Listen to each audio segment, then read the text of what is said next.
Welcome to the June 18th, 2025 Environmental Quality Commission meeting. This is an in-person and virtual meeting with Environmental Quality Commission members, city staff, and members of the public. We'll do roll call. I will now introduce staff and EQC members present. In the room we have Chair McKenna, Vice Chair Meyer, Commissioners Headley, Hill, Hernandez, and Kissel. Staff present includes Sustainability Manager Rachel Launder and Management Analyst 2, Ori Paz. Ms. Launder, would you please provide instructions to the Commission and members of the public on how the meeting will proceed? Sure. I'll provide an overview of how we'll do public comments this evening. If you're in the room, we have public comment cards over there. If you're calling in online, you can press the raise hand button, which is either next to your name or at the bottom of your screen. And if you're calling in from a landline, you can press *9 and we'll be able to unmute you. We'll have public comment for items on the agenda, and we'll also start with public comment for items not on the agenda. With that, I'll return the meeting to you. Thank you. Item C, public comment. Under public comment, the public may address the Commission on any subject not listed on the agenda. Each speaker may address the Commission once under public comment for a limit of 3 minutes. While you are not required to provide your name or city of residence, it is helpful. The Commission cannot act on items not listed on the agenda, and therefore, the Commission cannot respond to non-agenda issues brought up under public comment other than to provide general information. Sustainability Manager Launder, would you please call for public comment? Sure. We'll open up public comment for items not on the agenda. I don't see any public comment cards in the room for that item. And online, if you'd like to make public comment on an item not on the agenda, please hit the raise hand button. I don't see any hands raised online, so we can close public comment and return the meeting to you, Chair. Great. We'll move on to item D, regular business, which is approve the May 21, D1 is approve the May 21, 2025 Environmental Quality Commission meeting minutes. Are there any clarifying questions from the EQC before taking public comment? Seeing none, Ms. Launder, do we have any public comment on this item? Sure. I'm opening up public comment for items D1, approve the May 21st, 2025 Environmental Quality Commission meeting minutes. If you'd like to make public comment and you're in the room, you can return a public speaking card to me. If you're online, you can hit the raise hand button or press *9 if you're calling in. No cards in the room or hands online. We can return the meeting to you, Chair. Thank you. I now open it up for EQC discussion and a motion. I second it. Oh, go ahead. So we have a motion by Headley and a second by Hernandez to approve the May 21st, 2025 Environmental Quality Commission meeting minutes. All in favor? Aye. 5.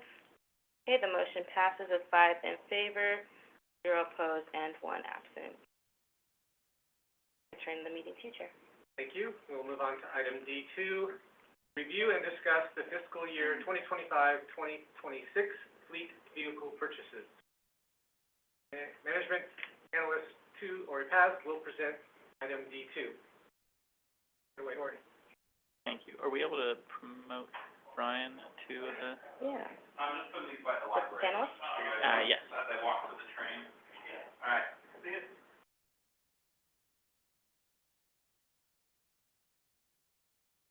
Okay. Great. Are we? Should I promote Dawn as well? Yeah, sure.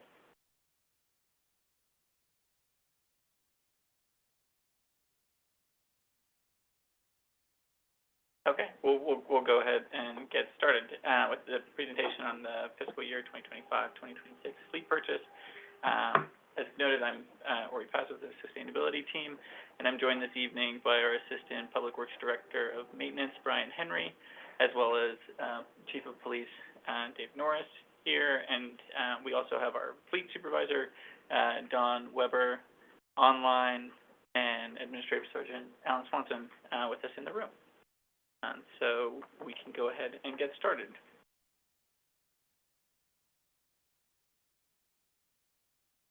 Okay.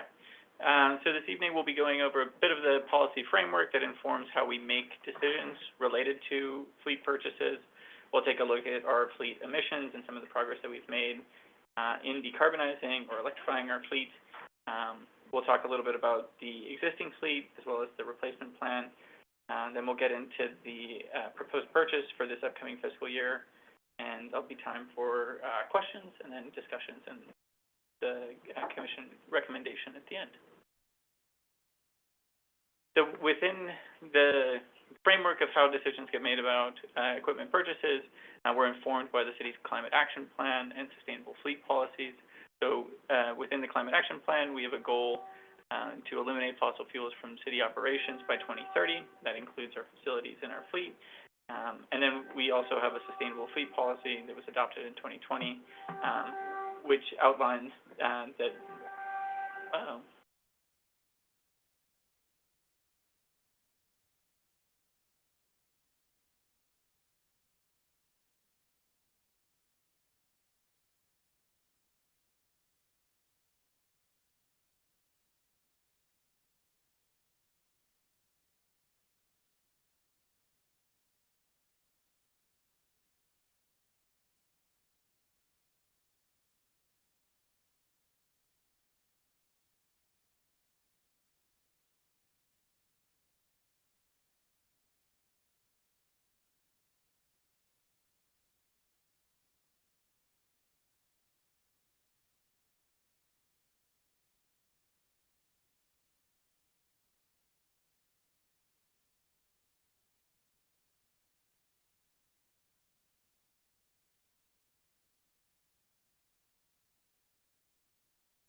were we muted? Yes. Okay. Within the sustainable fleet policy, with direction to purchase zero-emission vehicles as the kind of first choice where possible, and then there's a kind of decision tree beyond that. So if there's not a zero-emission vehicle available for a given duty cycle, we look to lease. If leasing is not possible, then we look to purchase non-zero-emission vehicles.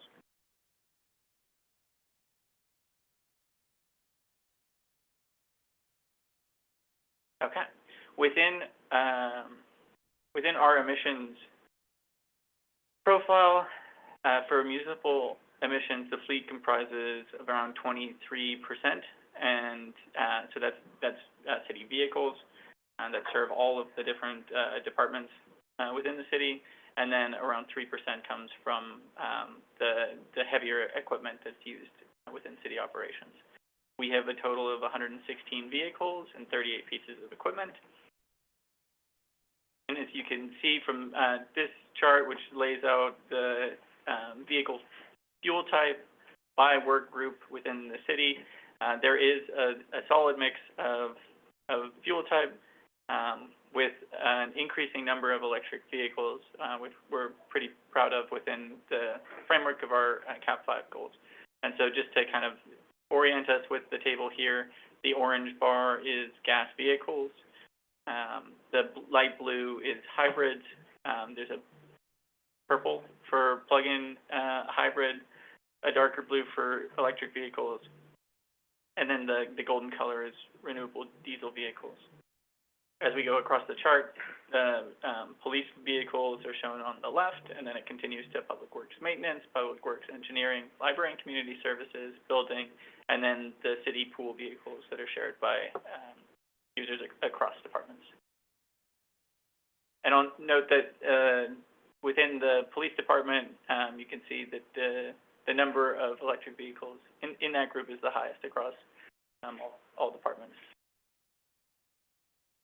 And so I can hand it now over to our Assistant Public Works Director, Brian Henry, to tell us a little bit about the thinking that goes into vehicle replacements and the replacement planning. Great. Thanks, Ori. Can you hear me all right? Okay. So we pretty much follow the best standard, the best business practice when it comes to replacing the vehicles in our fleet.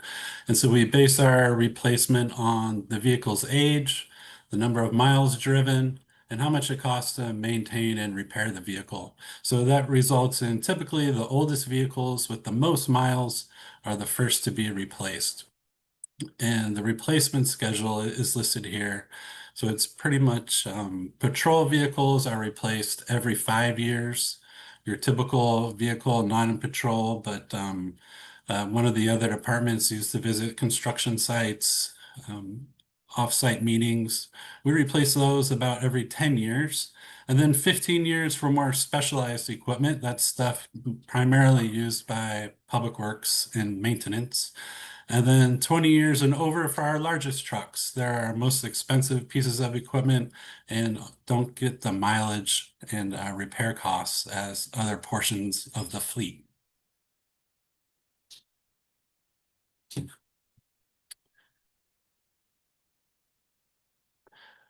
So this shows our goal. If we are to replace all of our vehicles with electric vehicles by the CAP 5 goal of 2030, this upcoming purchase, we would need to replace 20 vehicles. And this time around, we're doing 17. The following year, the goal is to replace 35 vehicles. And then you can see all the way up until fiscal year 30, 31, it starts to taper off.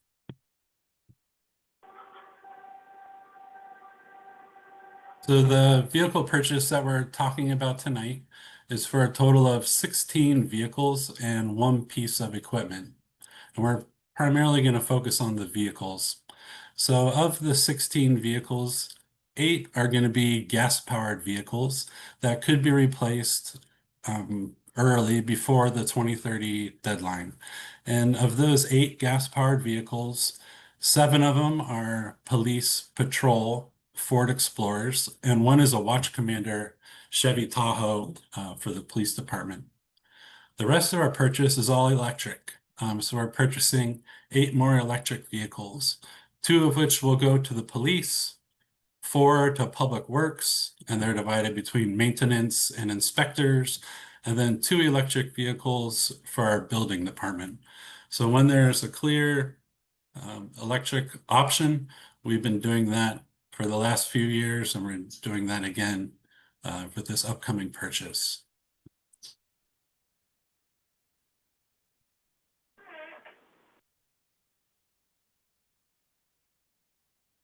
So this shows the table on the right are the 10 vehicles that are going to be removed from the fleet, and they're all overdue.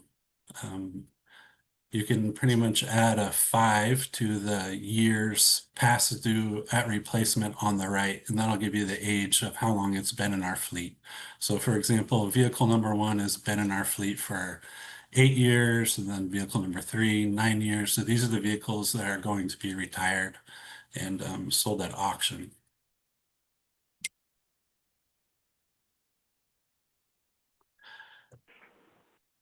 So we really didn't want to go the route of gas patrol vehicles, and we have a history of showing that we've tried many alternatives. And the one that we have the most experience with are the Ford Explorer hybrids. We have 18 of them in our fleet, and they have a long history of being unreliable and unsafe with an extremely high maintenance cost. Just for the 18 that we have, they're the years 2020 and 2021. Just to give you an idea, we've received 3 safety recalls and about 15 other safety notices where each time the vehicle needs to be shuttled to the dealership, have the issue resolved, and then shuttled back. Another EV option that we are working on is the Chevy Blazer that can be put into use as a patrol vehicle.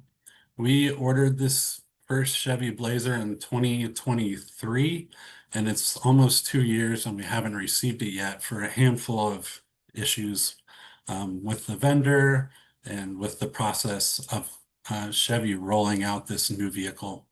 But the latest news is we should receive it, fingers crossed, in the next few months.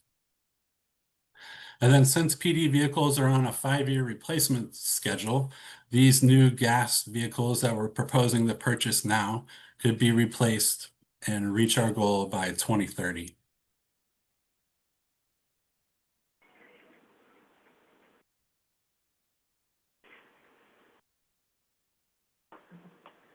think for this part, I was going to allow someone, either the chief, to talk about your experience with electric vehicles in PD.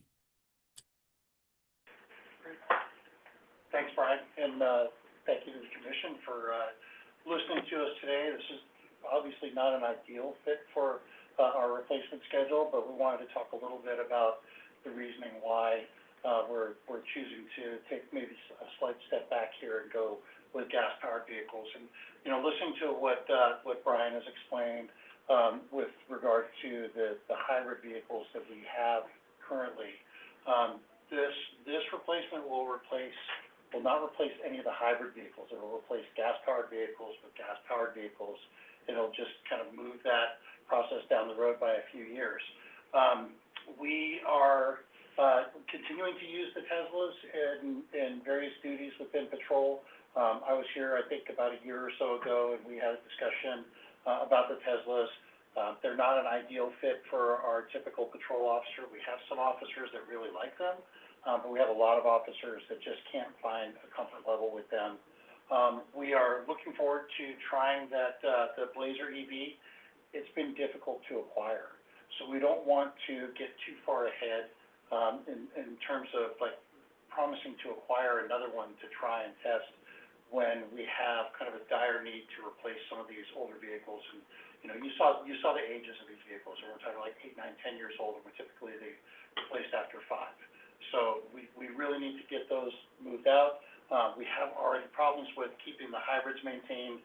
The gas-powered vehicles right now, with the age that they are at, is almost worse, right? So we've got to get vehicles moving in that we can use in patrol. So that's the reasoning behind, you know, going forward with gas-powered vehicles at this time. But we are continuing to kind of like inch forward in the space. So we're bringing forward that Blazer EV that we'll be testing in patrol. We actually have one marked Ford F-150 that we're using. Our code enforcement officer is using that on a daily basis. We'll have another F-150 that will be rotating into the fold, that will be a marked vehicle that we'll be able to use in various capacities and test it out. But I want to put it kind of in terms of like the Goldilocks story for you. So looking at the Blazer EV, which looks like a great option for police because it's a purpose-built electric patrol vehicle. And actually, Chief McCulley over in Atherton is driving one as his unmarked car. So it's not marked and wrapped in black and white. It doesn't have all of the equipment on it, and it doesn't have uniformed officers driving in it. So I had lunch with Chief McCulley last week, and I said, well, what do you think of this Blazer? He's like, I really like the Blazer. I said, well, what do you think if you were in full uniform and it was equipped and you were using it in patrol? And he said, it's probably too small. So we're going to try it. We're going to see how it fits. Some of our officers might be fine in it. Other officers might be uncomfortable in it, similar to what we found with the Teslas. But we're going to try it, and we're going to check it out. And then with the F-150s, there are actually some agencies that are using the F-150s in patrol, and Fort Bragg is a good example. My friend Chief Cervenka up at Fort Bragg has an entire fleet of F-150s that they use in patrol. Their entire fleet is F-150 Lightnings. However, it's a much more rural environment up there. There's a lot more space to move around. It's not a heavy traffic area like what we have here, and it's a really big vehicle. And so the concerns that some of our folks have in the police department is like, when we have our officers moving around in such a huge vehicle that's bigger than anything we've ever driven, what's that going to look like? Is that going to, become a defensive driving issue? Is it going to be too big within the constraints of how we operate that? Because remember, we're on the road with that 12 hours a day. That's a lot of traffic interaction. So we really want to test and try that. We want to see how that feels. It's going to have enough space in it for our cops, but the size and the silhouette of that vehicle as it moves within traffic might be problematic. So we want to test and try that out. We will continue to look forward to that. We're going to add a couple of electric vehicles to the fleet, but what we're looking at this point is, because the hybrids are not desirable, even though they're still being made, they're a very, very small niche model for Ford. So they're only making hybrid Explorers for police. Tiny, tiny little corner of the market, and we already know that it's got maintenance problems and issues. So we're struggling with, finding a hybrid option that would fit and work for us. The electric options were a little bit, Papa Bear and Baby Bear. There's not a lot of in the middle that's in that Goldilocks zone for us. So we're kind of watching the market, and that's the exact conversation that we had last year, right? It's like, let's keep watching the market. We're all in to try and find something that works for us, but it's got to be the right fit. And right now, it's all still, finding stuff that could be the right fit, but then there will be like an upfit issue where it'll be $30,000 to $40,000 a piece for us to upfit them, because they're not made for police to make it for us. That's not, like, I hate to use the word sustainable in this way, but that's really not a sustainable strategy for us. So as we watch the market, there will be stuff that comes out that will work for us. As soon as that happens, we're gonna be all in to acquire that. The other thing that we're trailing is the infrastructure question, right? Right now, all we have are they level 2, level 2 chargers that we have, down here? Yep. Which charge at a slow rate, and there's also, like, a much smaller number of them than we have electric vehicles now. If we were to engage with, electric patrol vehicles, we wouldn't have nearly the infrastructure. And that puts, police officers out on the street during their on-duty time, listening to the radio, but having to, like, stand there with their car and charge it and be kind of incapacitated if they're having to recharge. So we wanna make sure that the situation is right, that we're able to recharge and have those vehicles ready.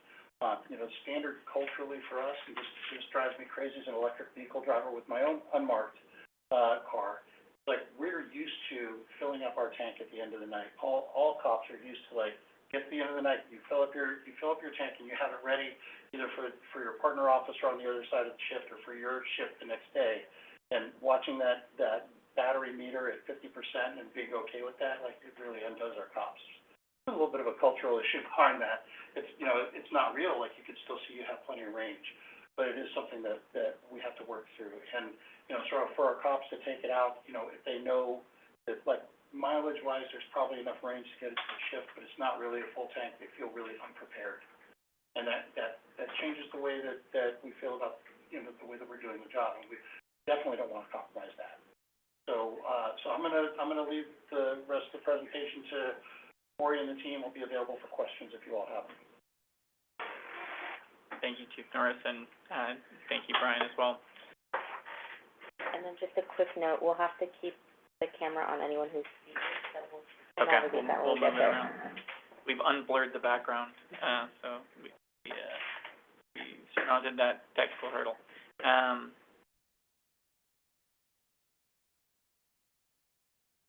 Okay, so,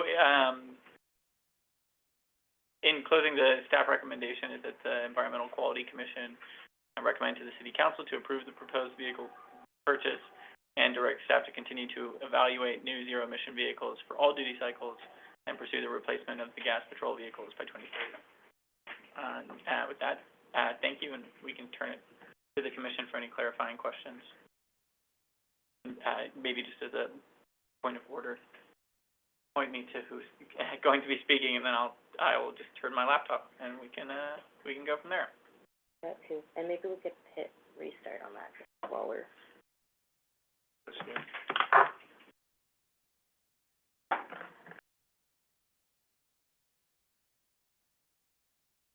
Oh, wow, that's a screen close-up. Oh, I think it worked. It was working earlier. Yeah, I'm not sure. Maybe just at the end of time, Yeah. Okay, well, thank you, Ori, thank you, Chief Norris, thank you, Mr. Henry, for the presentation. Do we have any clarifying questions from EQC before we take public comment? I have one. Vice Chair Meyer? Yeah, the vehicle replacement needs for 25, 26, and 20 vehicles, and we're proposing 16 in one piece of equipment. Is that just budget constraints, or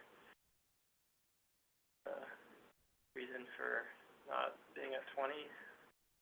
Yeah, the other two, and Don, correct me if I'm wrong, I don't have it right in front of me, but the other two, we figured we could hold, there wasn't a good alternative, so we were gonna hold off and shift vehicles around. So there wasn't a good EV option for those remaining two this year. Thank you.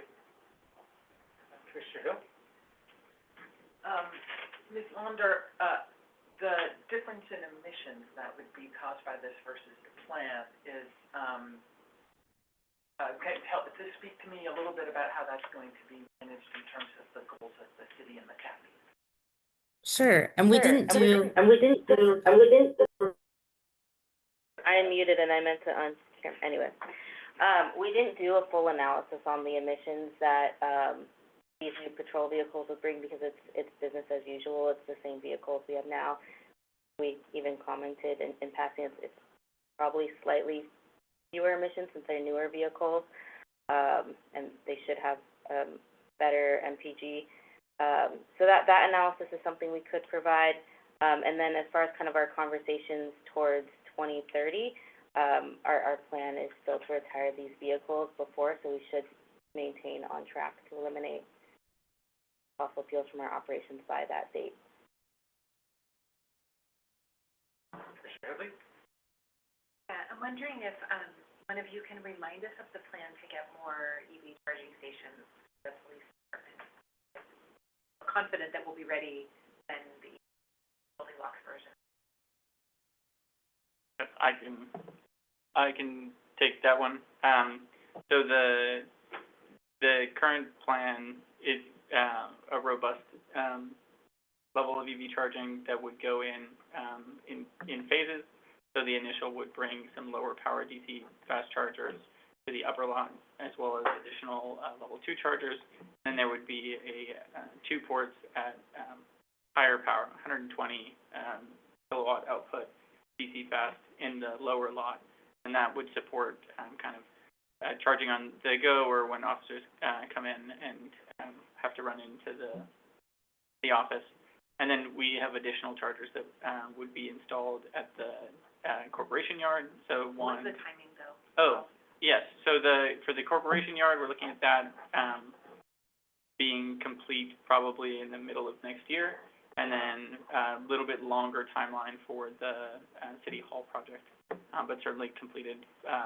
We received a grant from MTC, and so the construction has to be done by 2027, I want to say, but I can come back with the final date there. No, that's great. Thank you. Any other clarifying questions? I don't know if it's a clarifying or discussion. I just wondered, are we also looking at plug-in hybrid? Because I hear your concern, Chief, and I think one of the great things about plug-in hybrids is for around town, you can do electric, but if you have that gas backup, it gives you, pretty unlimited range. Do we see any coming over the horizon that can meet our needs? There is, from what I understand, get behind over here. From what I understand, at this point, there's nothing on the market that's being put out there as a plug-in hybrid option. I'd also like to look at the logistics of that for patrol, to see whether that type of a dynamic is gonna work for our officers that are kind of on the go. But we're open and we're interested, and so, one of the great things that we have to our advantage is that there are a couple of annual conferences that happen every year where all the major auto manufacturers come out and they show us what they've got. There's always something that's technology advanced and especially in the EV space, that is available in these conferences. So, I would anticipate that as we get towards October, which is the major conference for us on the police chief side, and I think during the late summer, there's some vehicle conferences as well, that we'll see some things that may, pique our interest and get us closer to that space. The urgency here is for the immediate replacement, but for longer term, like, we're in to find solutions that work for us.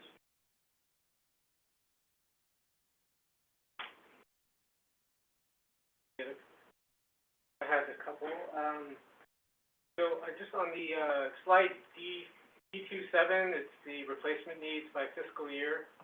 Are those the numbers shown? Are those all the gas and hybrid vehicles that need to be replaced by 2030 in order to have a zero emission fleet? Is that what that chart says?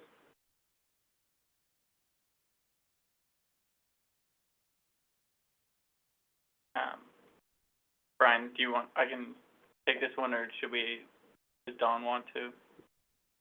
Sure, I can. So yeah, that's correct. This shows the number of vehicles that need to be replaced to reach the goal by 2030. Okay, great, thank you. And then, I do not know what a Watch Commander vehicle does, but I'm just curious, we're getting one that's gas and one that's EV, why not both EV at this point?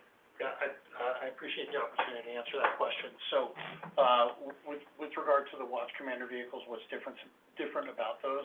Those are our on-duty supervisor vehicles. So typically, that's the sergeant or the corporal, the one who's leading the shift that day.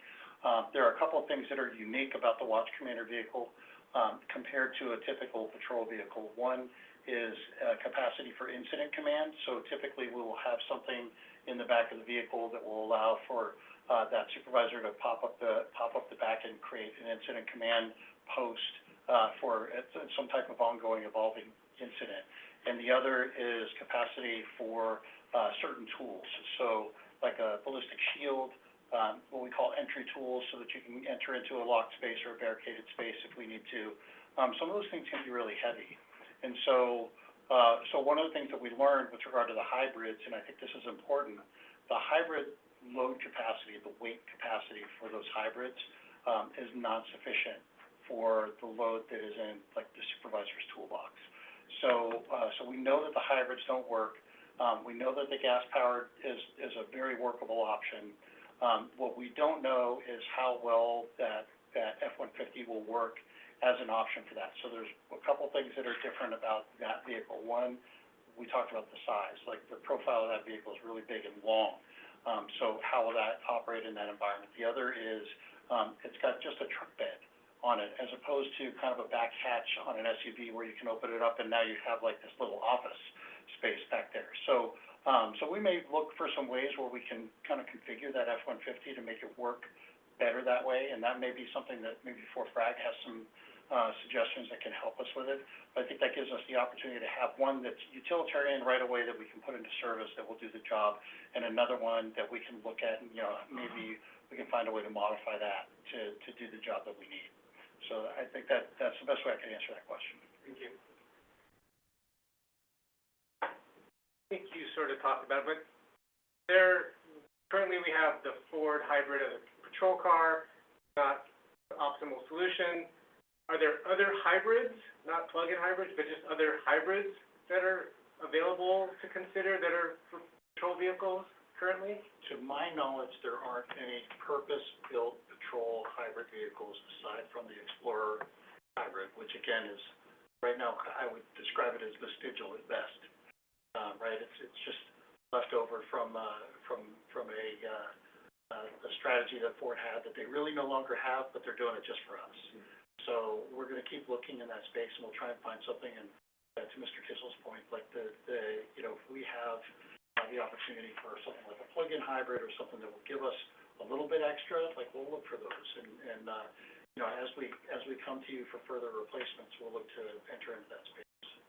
But we also wanna give capacity for, as technology increases, if there's a full EV option, that's something that can get us to zero emissions, like, that too.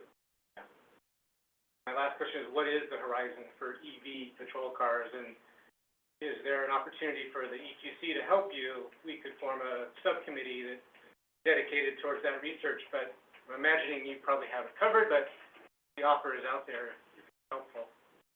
I think we have shown that we can do the upfit or the retrofit of a commercially available electric vehicle. We can do it. The question is, like, do we want to put in, like, the work and expense that's needed vehicle by vehicle to do, or do we want to watch the market and see what's evolving? We know that there is a push in that space. Probably not as significant a push now as it was even a year ago when we talked about, we were worried about it, right? And so we have to see what the major manufacturers are doing. If we don't see a lot of movement in that space and we still want to push and move, we could come back and talk to you all about doing something that might be another pilot opportunity. But again, like, the urgency of this moment is a different conversation. But in terms of pilot opportunities, we're going to be looking for ways that we can push in the space. And I'm very fortunate that I have a who are willing to experiment and try different things and learn. And so if we have the opportunity to do that, I think that we'd be interested. Any other clarifying questions? Thank you. We'll now go to public comment. Sure. I am opening up public comment for item D2, review and discuss the fiscal year 2025-2026 fleet vehicle purchases. If you are in the room and you would like to make public comment, we have public comment cards on the ledge over there. You can fill one out and return it to me. Thank you. And then if you're online, you can hit the raise hand button or press *9 if you're calling in. I see some interest in the room. I can Any check online?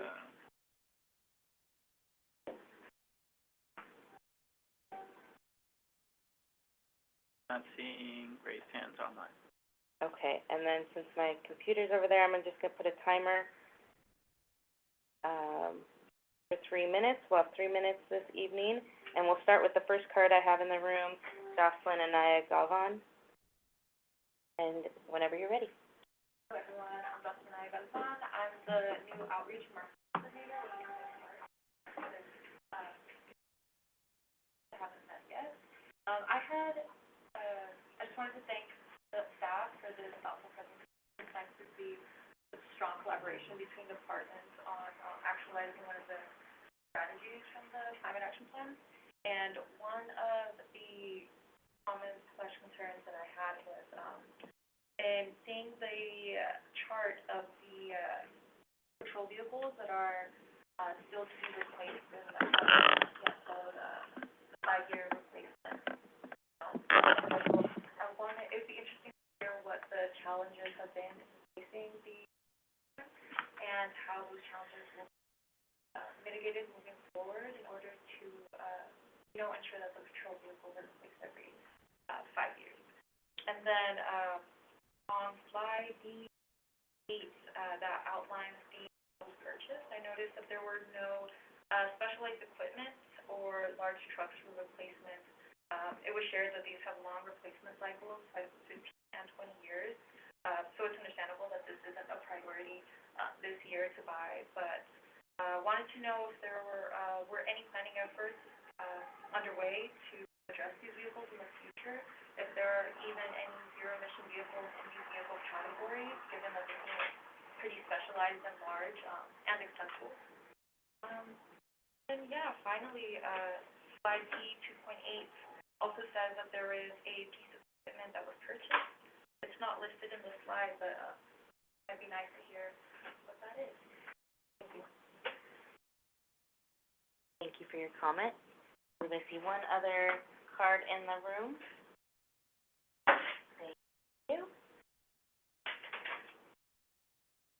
And Are then, there any online? any online, but just wanted to make a note that because we are using this phone here, if you can speak a little bit on the louder side, and then if you want to come closer to the phone, that would be helpful as well for the recording and folks online. All right, Jane, we can begin when you're ready, and you'll have 3 minutes.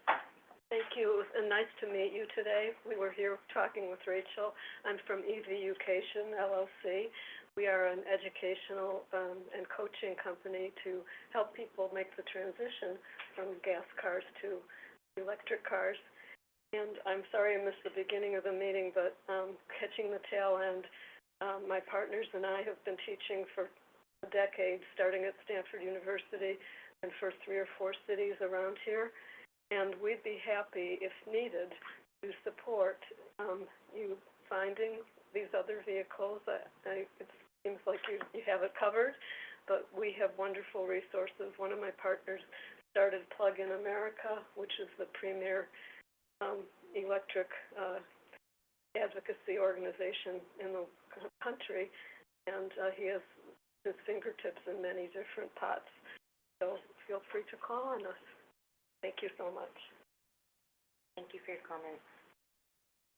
Okay, I don't have any other cards in the room, and we don't have any hands online, so we can close public comment on item D2 and return the meeting to you, Chair.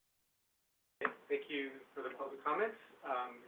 Does staff want to address either of the public comments, or should we move to EQC discussion?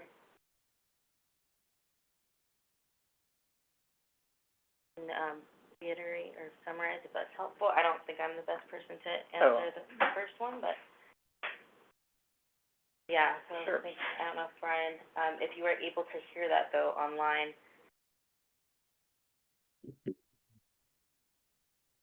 I could only hear kind of the end, and I think there was a question about the piece of equipment that we're purchasing or proposing to purchase this upcoming year. Is that accurate? Yes. So it's specialized equipment that is powered by an existing truck that we use. So it'll be in addition to our equipment fleet, and it extends the reach of our Vector truck. So when we're cleaning out things like a storm drain line, and our hose is only 800 yards long, this extends it by another 800 yards. So it's like a remote control vehicle that can go where places like across the golf course or across the easement that our heavy Vector truck can't access. So that's what that piece of equipment is. Okay. And the other two parts of that question, the public speaker noted that there was no specialized equipment replacement, and wanted to know about planning efforts and zero emission alternatives for those equipment pieces. Like, is there a plan to replace those by 2030? Is there even equipment available for those use cases? And then the first part of the question was, since we, have had delays and have our vehicle replacement schedule, how can we ensure that vehicles are replaced every 5 years and that they are replaced before our 2030 target? Yeah, so the specialized and heavy equipment is on a replacement schedule. And we have, when possible, replaced it with electric options. Most recently was a large riding mower that we use to maintain our sports fields. It was replaced with an electric mower. I believe the special equipment replacement would be very similar to the bar chart of the vehicles. And they will be replaced by 2030 to reach the goal.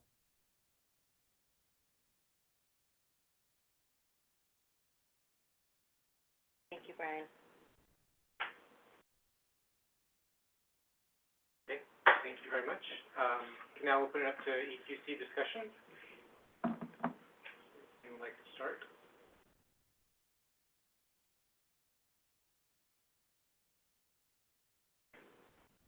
Thank you, everybody, for putting together such a concise and easy to understand explanation of what's going on.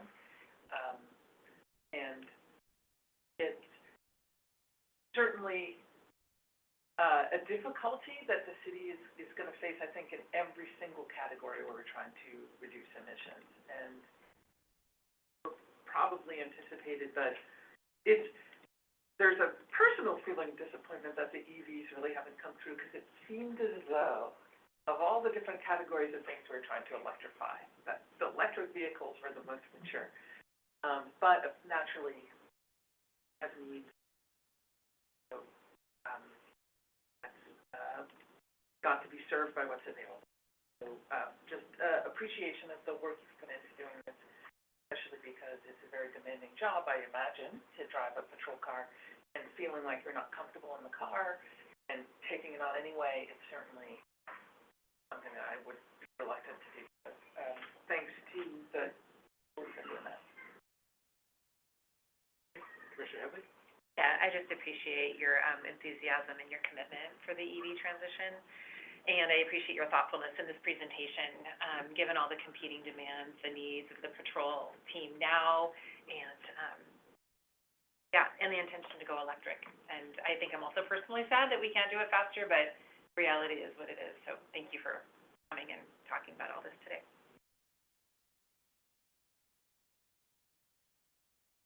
Yeah, I'll just add that, I've often said that we have 6 targets in our climate action plan, and feel like we're most on track when it comes to city operations. So great appreciation for what the city's doing and the focus and the determination to get there. So, we appreciate that. And I guess with that, we can, unless there's any other discussion, we would need to approve the proposed fleet purchase and direct staff to continue to evaluate new zero-emission vehicles for all-duty cycles, pursue the replacement of the gas patrol vehicles by 2030. Do we need to make a motion? I think that'd be helpful. We have, drafted some that might inspire a motion. I'll say that now. We need to be inspired. Yes. With the clarification that the EQC would be making a recommendation and then the action would be at the council level.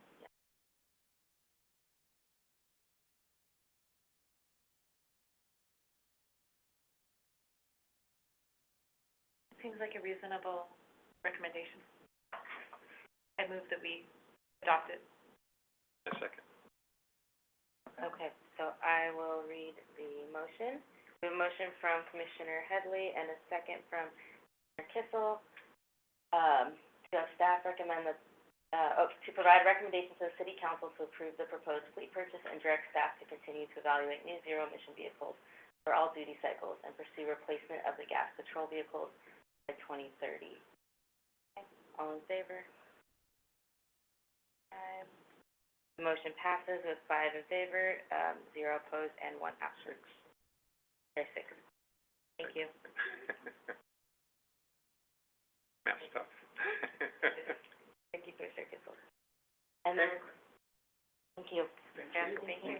Thank you. Thanks, Chief. Good afternoon, or evening. Don't hesitate to reach out if you all have more questions. And then, our tree team is asking for a 10-minute break, so we could either move into a break chair, or we could, shift the order of things in our agenda and bring up the, informational item or reports and announcements. Break till 7. Okay, that sounds good. Okay. And then you need to put this in file, right? I have it. Okay. Let me- Do we need to pause?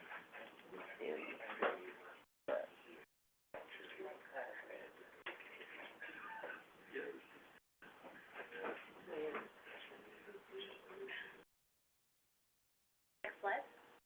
All right. Here's an overview of our tree division. So city staff includes, myself, city arborist Joanna, our city tree crew. We also, as I mentioned, work with our contractor, West Coast Arborists, on the 5-year maintenance pruning for all of our city trees. They also assist us with emergencies and tree removals.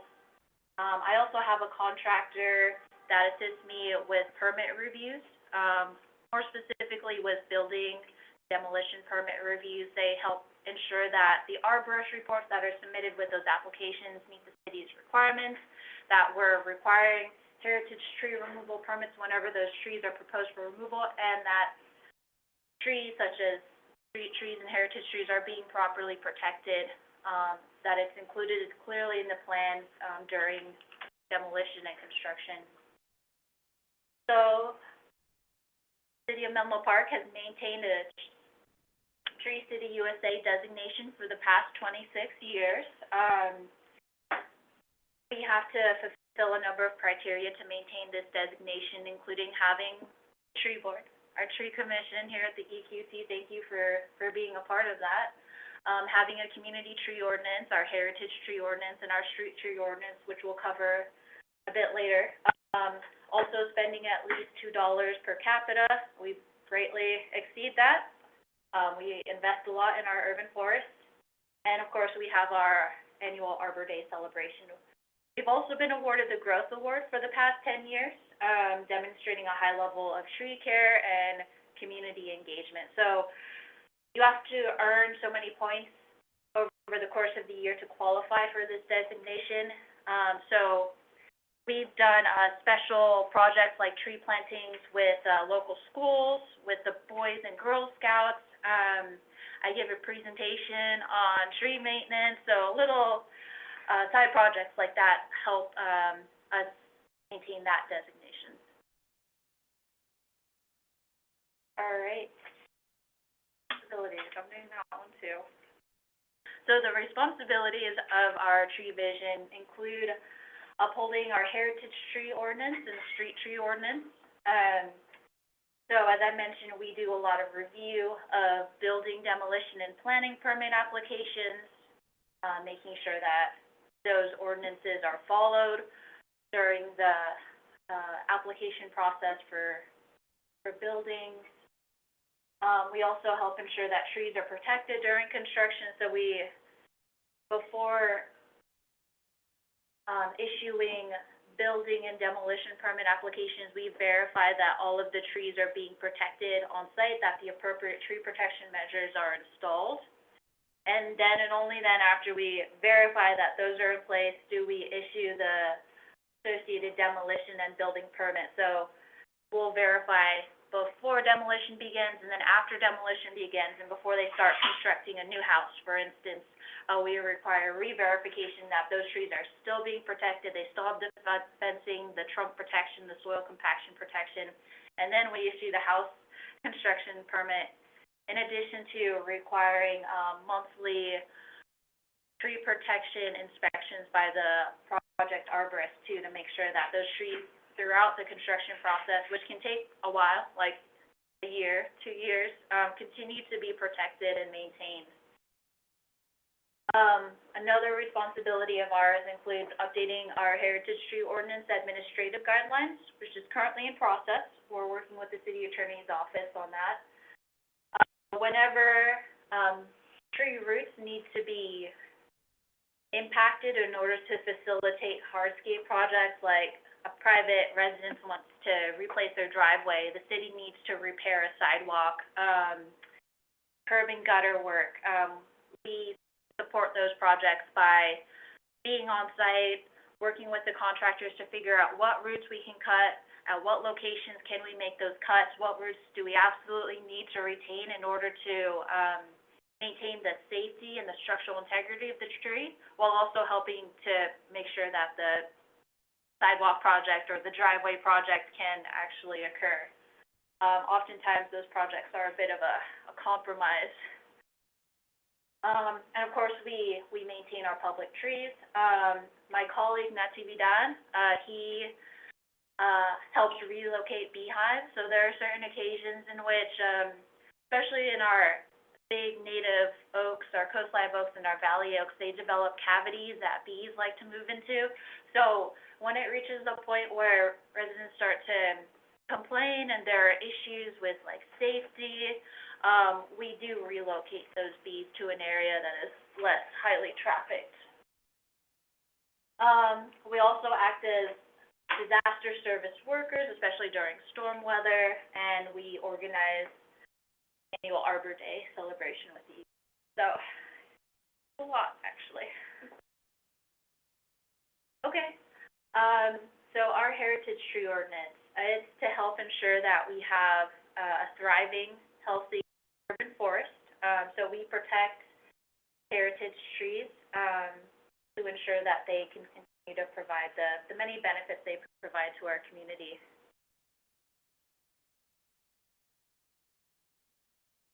So the definition of a heritage tree, it is a non-native oak. The tree needs to be at least 50 trunk diameter. If it is a native oak, like a coast live oak, a valley oak, a blue oak, any of those oaks, they have a higher level of protection, and their protected status starts at 10 trunk diameter. And any tree that is at least 15 inches in trunk diameter, even if it's dead, even if it's nearly dead, even if it poses a high risk, is still protected by the city of Menlo Park and still requires city review before those trees can be don't have any trees designated by city council for protection, so it's just the native oaks 10 inches in trunk diameter or larger, and then all other species at least 15 inches. Oh, sorry, Joanna, I think you were supposed to. You're on a roll. Okay. I can't match that level of energy. So as Jillian said, the tree team, helps the heritage tree ordinance. In order to do that, if resident's tree is a heritage tree, they do have to go through a heritage tree removal permit. And it all depends on what the primary reason is. So for instance, if the tree is dead, if it poses an extreme tree risk rating, if it's declining in health, or if it's a low desirable tree species, those we consider as non-development. And so the requirement of the application is a little bit simpler. It requires a application form, an arborist report, and a replacement tree. And so for the replacement requirement, it actually correlates to the size of the trunk diameter. And then as far as the appeal process, only the permit applicant can, versus the development related. So in addition to the 3 application requirements that I mentioned above, they also need to submit proposed construction plans and an alternative design to see like how can they preserve the heritage tree, and then do a cost analysis. The replacement tree requirement is more stringent. It depends on the tree's appraisal value, and that formula is set by the ISA industrial standards. The appeal process is a bit more lengthier. So any community member may appeal, and notices are mailed out to 30 feet within the property or from, and then on-site notices are required. And then the last permitting process that we do have is the emergency removal that typically comes in when there's like a big stormy season, and we just need to expedite those.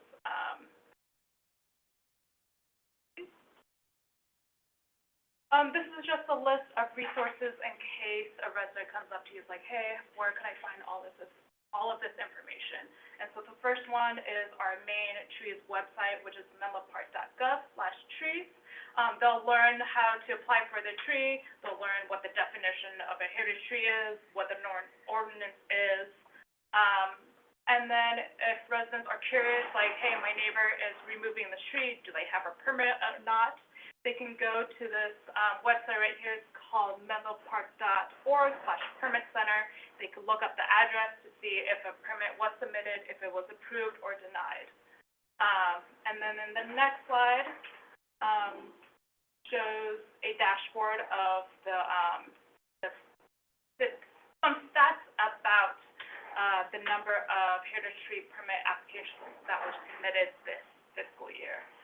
So on the left, we have a map of all of the submitted applications.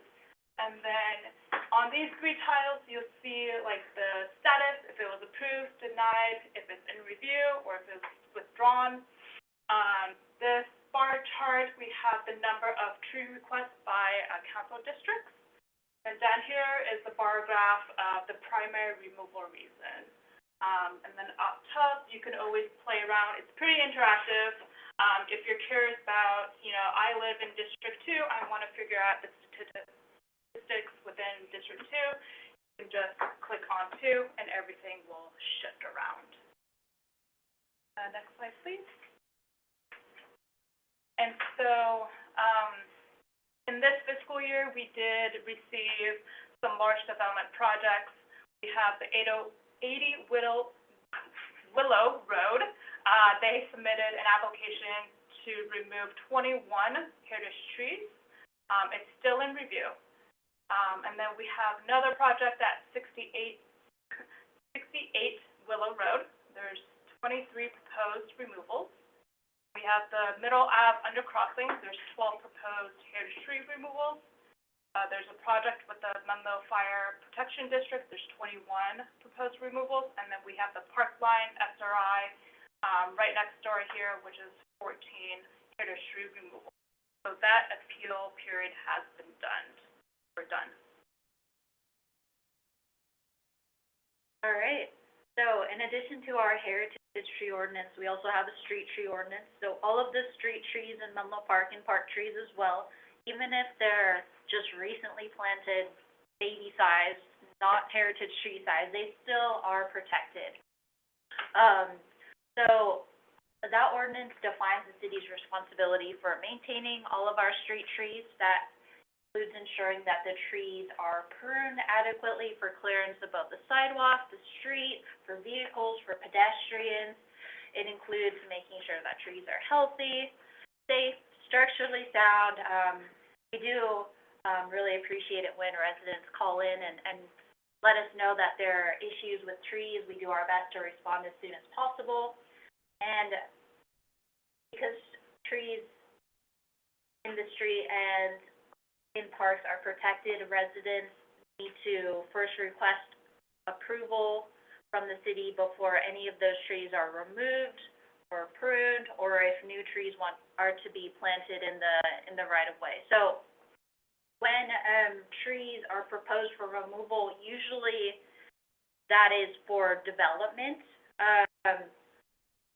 So we require that they submit a tree removal permit application so that we can track the removal and the replacement of those trees. We do require that they replace those trees back in the right of way. We do require that there's good cause for tree removal. Like oftentimes street trees are proposed for removal because there's a relocation of the driveway closer to the tree. And then we explore options. Well, can you make that driveway narrow, or can you like shift it to the other side? So we have those discussions and only approve the removal of street trees after we've exhausted all of those options and ensure that they're actually gonna plant an appropriate tree species. And then we also require that residents reach out to us before pruning any street trees.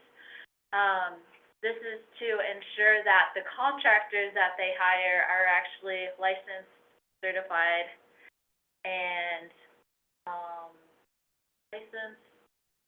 insured. That's another important one. We want to make sure that these people know how to prune trees and they just don't hack them. Next slide. All right, so going back to maintaining our street trees, we rely heavily on requests coming in from residents about street trees with low branches, branches that are broken and hanging, trees that look as if they're dead or dying. Our contractor, West Coast Arborist, whenever they're in town and they're pruning trees, they also report to us potential issues with the street trees, and we evaluate and determine whether or not those trees need additional maintenance or removal and replacement.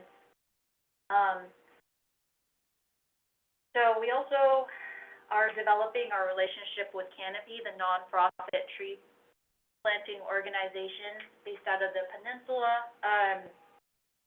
hoping with starting writing our urban forest management plan.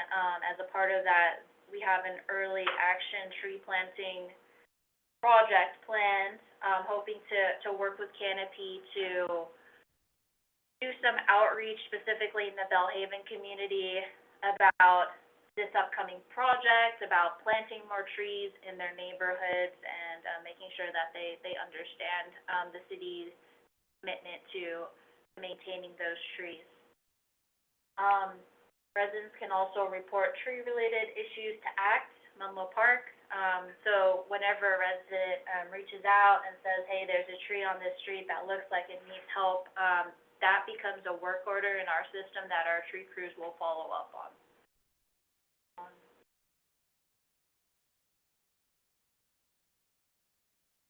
Okay, so this is a chart that shows the breakdown of the number of trees planted and removed in the past fiscal year. So we planted about 130, removed about 127 trees.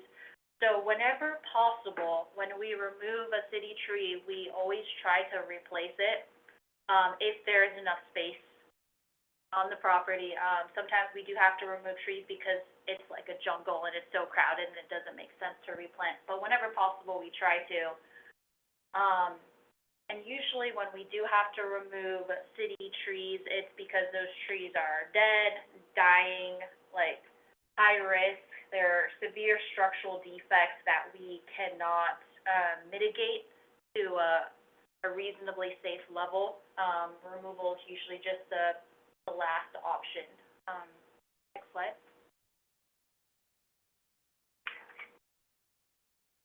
So this is, building off of what we were just talking about. So mostly we remove trees because it's no other option. They have to be removed.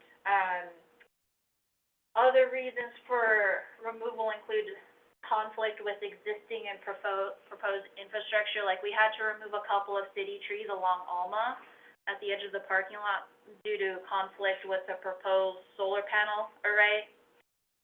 Broke my heart a little bit because some of those are native oaks. But we did dig up the small ones, and we're nursing them back to health in our nursery and hoping to replant those later in winter while they're dormant, elsewhere in the city. This chart here shows the number of tree removals and plantings per district. I'll let you take a second to look at those numbers.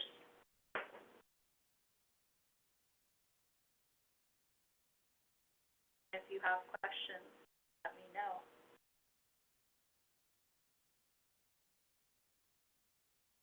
I'm just curious, how many of those tree removals are eucalyptus? I know there's been a lot of press about the challenges associated with eucalyptus, and is that part of an overall strategy? Yeah, that's a great question. I wouldn't say that eucalyptus trees are highly represented in the numbers here. We don't really have too many city-owned and maintained eucalyptus trees. Like, we have a really big one at the intersection of Willow Road and Middlefield. It's like one of the biggest eucalyptus in Menlo Park, and we've been doing our best to balance maintenance of the tree, safety, and the benefits the tree provides. It's a significant part of that intersection. I have approved a lot of removals of eucalyptus trees up in the Sharon Hills area. So I've worked with some of the HOAs there to approve the removal of groves of eucalyptus trees because they've had extensive histories of those trees dropping large branches, of falling on houses. And I will admit I've been a bit more lenient about approving the removal of those trees, especially when they have, like one of them, it was the removal of about 25 blue gum eucalyptus, and they're planning on completely clearing that whole grove of eucalyptus and replanting with native oaks.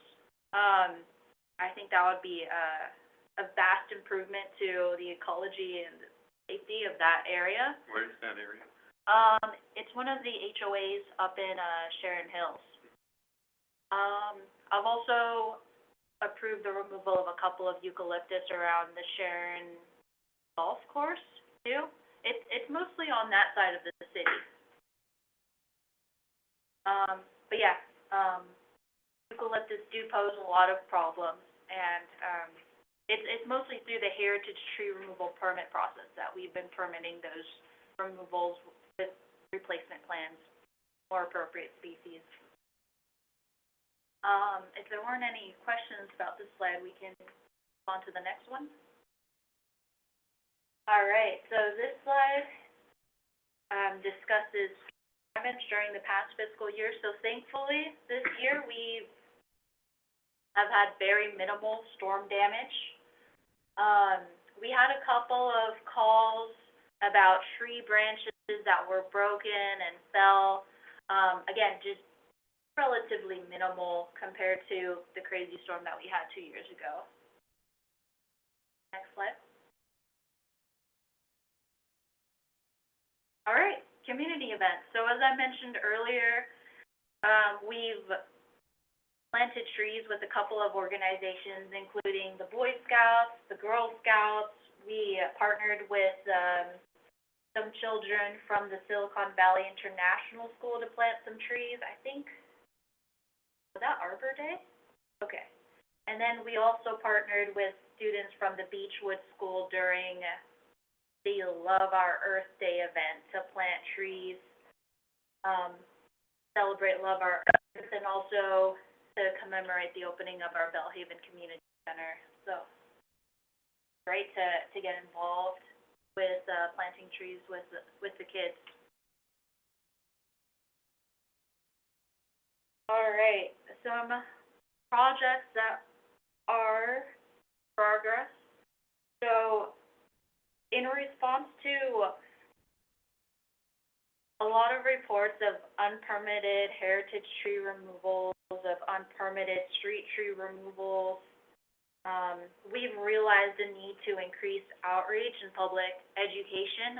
We do have, I'm sure you've all noticed, a lot of new construction in Menlo Park. We have new residents moving in, and often, at least they claim, they don't know that we have protected trees in Menlo Park. So one of the first projects that we undertook was installing educational tree tags in all of our parks, trying to locate those tree tags in prominent areas, high traffic areas where they're visible to members of the public, informing them that the city has a heritage tree ordinance, that we protect heritage trees, that you can scan this QR code to learn more information about the city's tree programs and about the benefits of trees. So that's just the start of that project. We are also planning on designing tree tags, less permanent tree tags, and installing them with the planting of each new city street tree and park tree, so that whenever a resident sees that there's a newly planted tree in front of their house, that's a city tree. It's going to be maintained by the city. It's protected. If there are any issues, they can scan the QR code, report the issue, then we'll come out and fix the tree stick if it's falling over, for instance. If you guys have any, feedback about the tree tags, about the future tree tags we have, more than welcome to hear that as well. I guess we could talk about that now or wait until the end? Yeah. Okay, cool. We also have an urban forest management plan in progress, kind of. I know this is a long time coming. I'm very excited about moving forward with this. So, a recent city council meeting, it was decided to use some of the environmental justice element funds to help fund urban forest management plan, which is awesome. So we're thinking some of those funds can be used to help with the first phase of the urban forest management plan, which is that early action tree planting outreach plan that I mentioned earlier, primarily targeting the Bellhaven community, hopefully with the help of Canopy and CRC. So that we did receive a proposal from them to provide that service, and we are still reviewing it, right? Yeah. We also have another request for proposals for the main consultant of the project to actually write the urban forest management plan. So we're still finalizing that RFP. I hope we can release it soon and we can identify a contractor to move forward with, so we can actually start writing the plan and getting trees in the ground. Next slide.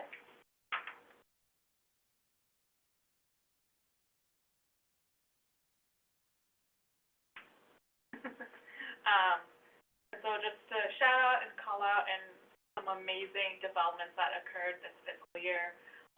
So for instance, we added one new tree maintenance worker to the team. We have transitioned to all electric handheld tree work equipment. We've added 4 more consulting arborists to our city approved list. And then 2 members have obtained new licenses and certifications. For instance, Clifton, he got a tanker endorsement, so now he could drive the water tank and help the team water the street trees. And then our city arborist, Jillian Keller, she got an urban forestry certification. And then one of the developments is we're continuing to update the admin guidelines with the city attorney's office. All right, so I think covered some of these items already. We are working on updating our administrative guidelines with the city attorney's office help. I'm really hoping that we can finalize and publish those guidelines this year. But just when I think we're close to finalizing them, we realize that there's more information we need to add to, like, address certain situations or projects that are coming up more and more often. We're continuing to transition to full electric, chainsaws, leaf blowers, all that good stuff to decrease our carbon footprint, protect the environment. And then, of course, we're also working towards an urban forest management plan. All right, so thank you very much for your time and attention. If you have any questions, we would, welcome them and the discussion.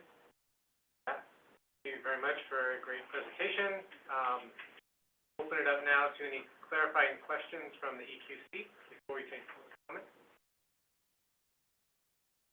I know this is a clarifying question, but I remember we had a session a while back where there was a, I don't know what's called, a challenge to a decision.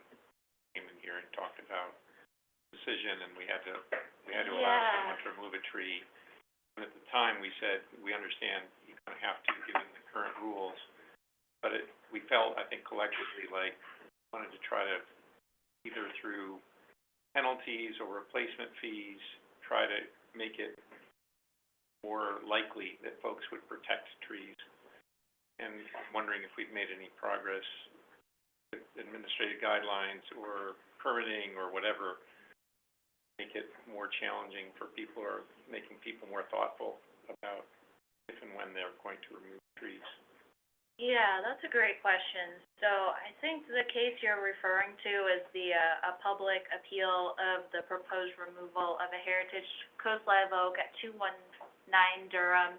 The tree was proposed for removal due to its proximity to, the new two-story house, which is currently under construction.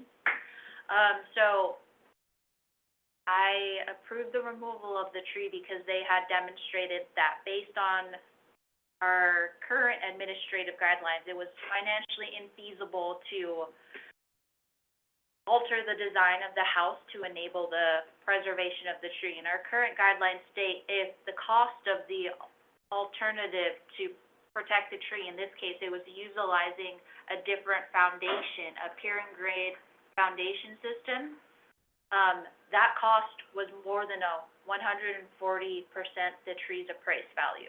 So, based on our administrative guidelines and our ordinance, I had to approve it. But I think that caused us to say, well, what about those appraised values? Are those so low that homeowners, developers just say, you know, I'll pay that, it's okay, because it's a de minimis cost relative to the cost of the home. I'm just wondering, Yeah, are there things that we could or should be doing to make it more monetarily challenging to make these decisions? Whereas if people knew that it was going to be expensive at the design stage, they'd be starting to look for ways to preserve the trees. Yeah, I think that's a really good point. So with the ongoing update of our administrative guidelines, we are increasing the financial feasibility thresholds for determining whether or not a tree can be preserved with design changes. So right now, the tree has to be worth, too late in the day for this. So it's 140% right now. So I think we're increasing that to like 160 or 180%. So the cost of implementing the alternative needs to be like that much more expensive to demonstrate that it is financially feasible. As for revisiting the tree values, currently we're consistent with industry standards of using the 10th edition guide for tree and plant appraisal. This is a national guide? Yeah, so it's used by the arboriculture industry as a whole. So I know we had talked about like exploring different ways of valuing trees, maybe based on its trunk diameter. We had done a little bit of research into that, kind of just fell back on the 10th edition. If you have any other ideas for valuing trees more? while also like staying consistent with industry standards. Like, I know that you all had tried to create a formula, and I thought it was really creative and, considerate of many factors, but like to ask like arborists to like adopt this whole new like way of valuing trees and to just be the only city to do that, it's kind of, What's unfortunate is that if you take that value in Wisconsin, it's much different than, the opportunity cost in California. If somebody's gonna develop a $2 million house, $10,000 tree is a small cost. If they're developing a $200,000 house, $10,000 tree is a much more material impact. And so by adopting national standards, easier California to remove. And I don't know how you address that. To your point, there is no, like on the nonprofit world, there's this thing called an area median income, which takes into account the fact that incomes vary from state to state and county to county. So when you're trying to determine what's an appropriate economic level, there are county level measures. And I guess there isn't such a thing for tree value, unfortunately. my knowledge, that isn't something that the appraisal process takes into consideration. We can administrative guidelines haven't been published yet. We can increase those financial thresholds even more. That's really the only way I could. Does anybody else have ideas? I remember when we came up with this before, it's like, well, I think you're we gonna were build a $2 hoping, million house, and I gotta pay, We're trying to get into all discussion to mode. replace the tree. Yeah, let's table that for discussion. All right, Are there any other, but it's a really important topic, which we can bring up again. okay. Are there any other clarifying questions? A couple. Out of curiosity, Tree City USA Growth Award, who sponsors that? Who makes sure cities are complying? So, those recognitions are provided by the Arbor Day Foundation. They're a nonprofit organization, and we, submit an application to be considered for those designations each year. And then, there was one, menlopark.org/permit center. I just wanna make sure it's .org, cause the city switched to .gov, but Yeah. that one is still that .org? was, yeah. Okay. Okay. I wrote the same. Yeah, and then I have, congratulations on the certification. Oh, thank you. I have a few, and great work transitioning to electric equipment. Are there any other clarifying questions? And now we can go to public comment. Go to public comment, please. Awesome. We'll be opening up public comment, and we'll have 3 minutes this evening. If you're in the room, you can hand me a public comment card. And if you are joining by Zoom, you can hit the raise hand button. And if you're calling in, you can press star 9, and we can. Timer.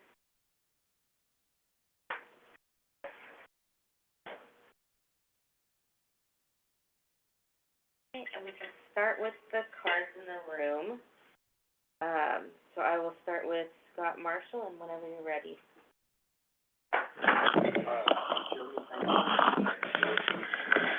Senior report.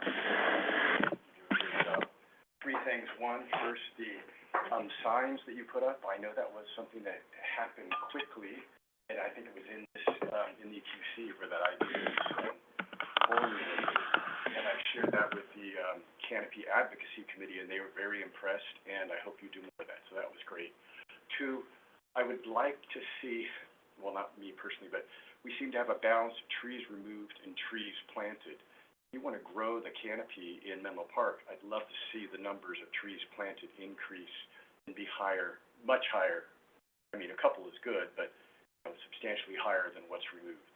And lastly, like this gentleman said, this is something that I've been talking about for quite a few years. When a person has a lot and there's a tree on it and they're going to build a new structure, they design the structure based on the lot. I mean, I should say not everybody, but a lot of developers will design it based on what's the size of the lot. And they're not too concerned about the tree, a heritage tree, because they know that with the ordinance the way it's written now, heritage tree removal, and the value of the tree is 140%, but the cost of changing the plan is gonna be much more, and it doesn't really matter if that's the true cost or not. But I am a contractor, and I know you can always find ways for the cost to be more than it is the value of the tree at 140%. So I've said this for years, when I was a member of the EQC, I would just like to have that looked over and have that changed in some way, because how many trees have been saved because the developer found an alternative way to build the house and say, oh, I'll change that. Really, it should happen is that the tree is on the lot at the beginning of the process when they buy the house or when the developer comes along. That should be considered as part of the design, not designed differently and then think about the tree. So I've said that in this room 5 times over 7 or 8 years. So that's what I have to say. But thank you very much. Thank you very much. Thank you. Your comment. The next card we have is JP now. Whenever you're ready. Hi, everyone. My name is J.P. Miller, and I'm the Executive Director of Canopy. I'm here first and foremost to thank Jillian and the city for being such amazing supporters of trees.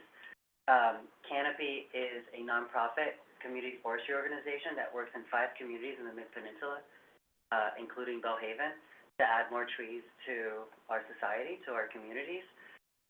We do so in partnership with the city, and I'm here to support Jillian and her incredible partnership in every project that we have had, trying to add more trees to the Bellhaven community.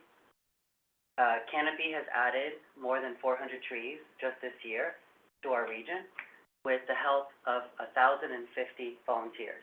And that's an important part of what makes us a community forestry organization beyond urban forestry. Urban forestry is an important science of adding trees to cities and how those trees survive and act, but we do more than that. We add the component of bringing people together to plant those trees.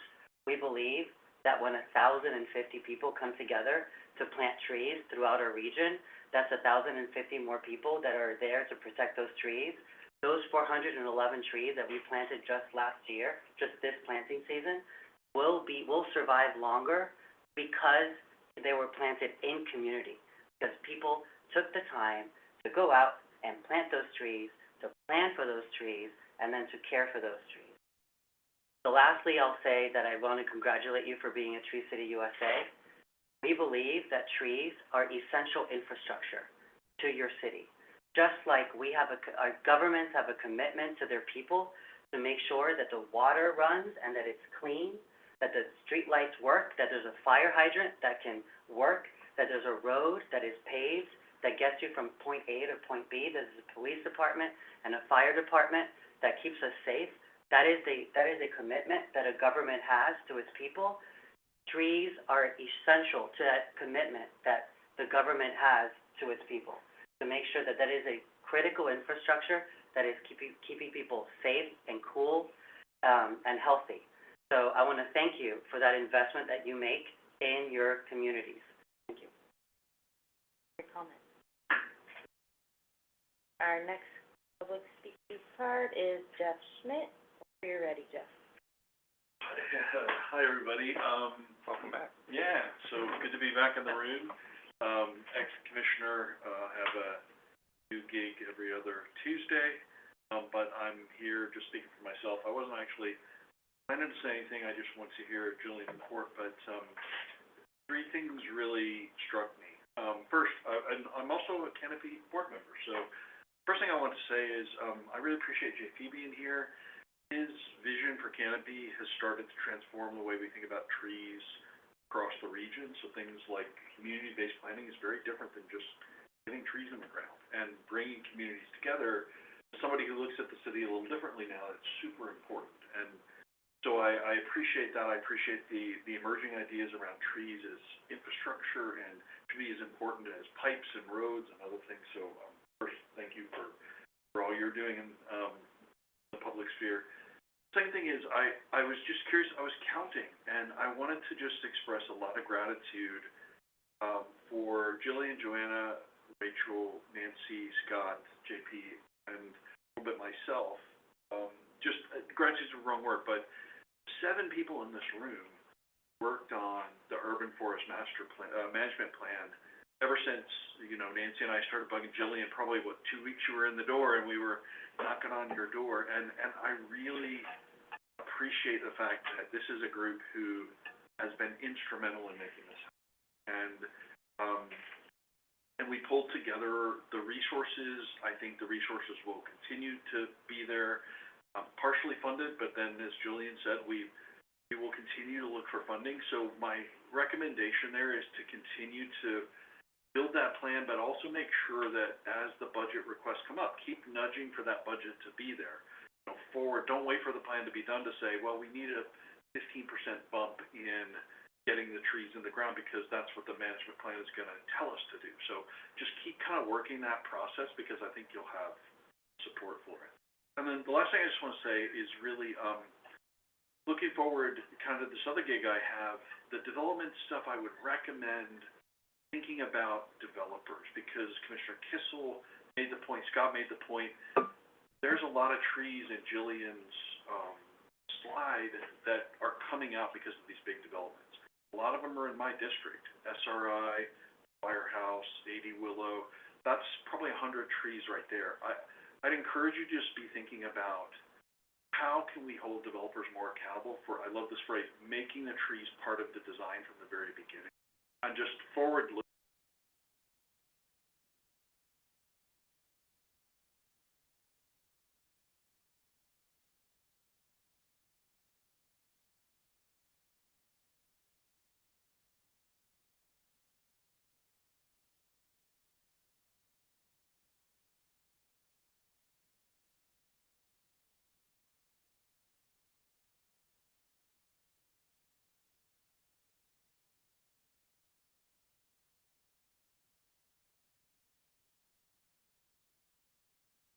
Hear us?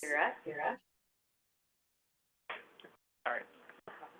So remind us to hear us. We're working to get our video back up.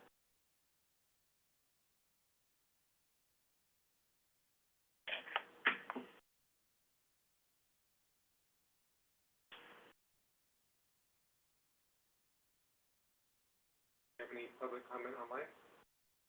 Check. If you're online and you'd like to make public comment, you can hit the raise hand button. I don't see any online, and we've gone through all our cards in the room, so we can close public. I'm getting a text from a community member. Oh, okay. She's on via phone. Okay. I don't know if there's a way. One phone call in listener. Is she able to press *9? I'll ask her to. No. Then we might have to do something with the poly.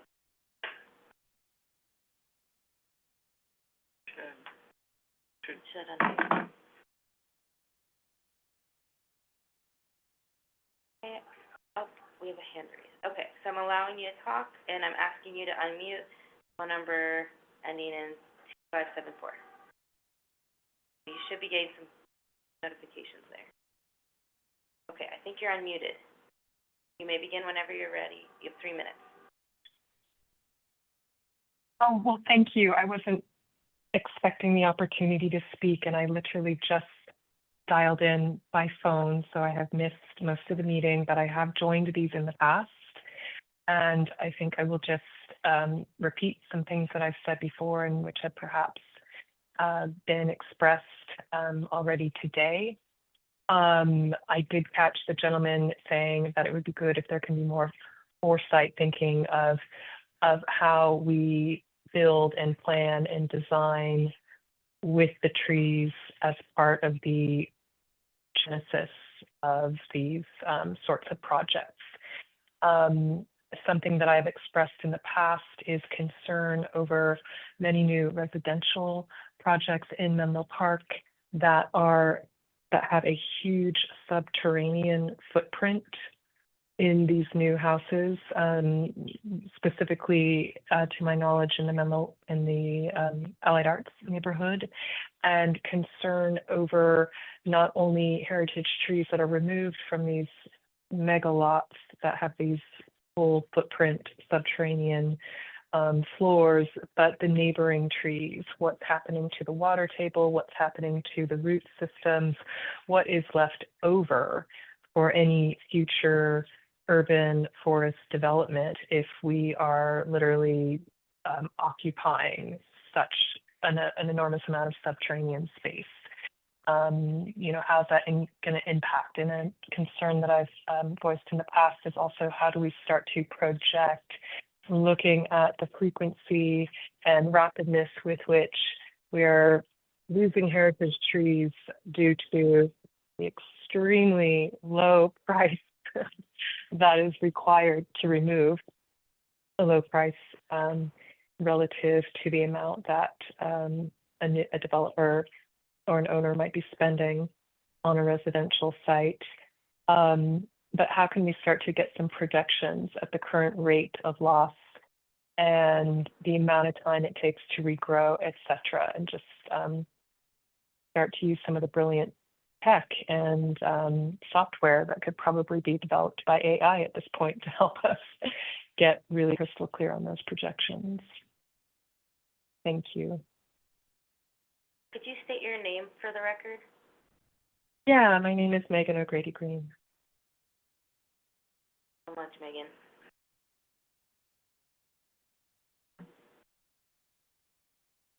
And see no more cards in the room or hands online, we can close public comment or turn the meeting to you. Okay, thank you. Thank you for those very thoughtful public comments. Now open it up to EQC discussion.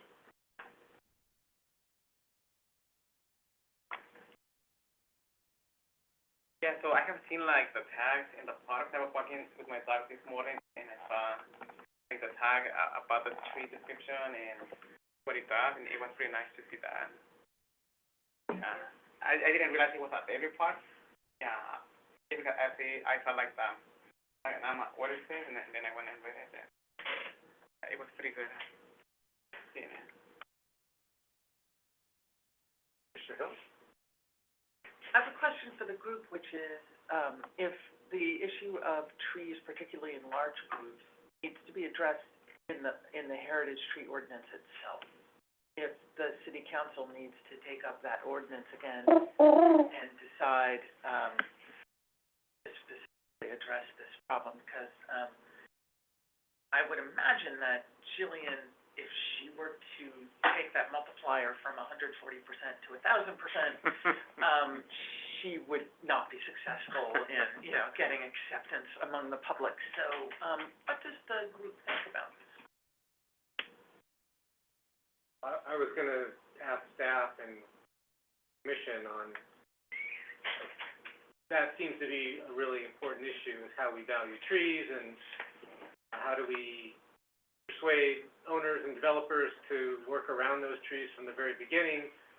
I don't know that we can sort it out this evening, but I was wondering for staff, is this something that the EQC could bring value to the city by forming a subcommittee and really doing an analysis of that, and what are the various pathways the city could take to revaluing trees, looking across the country or globe for examples of, would that research be within our purview, and would that be helpful to the city, and ultimately looking at a way to increase the value of trees such that they're preserved?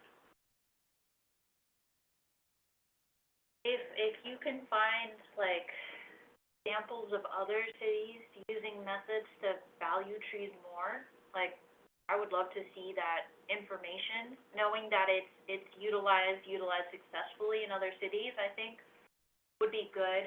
And if it's a method that's like a bit more widely accepted, yeah, because I do often find myself frustrated because I have to enforce the ordinance and what's written into the administrative guidelines, and with that in place, I can't always force them to preserve these big, beautiful heritage trees on construction sites.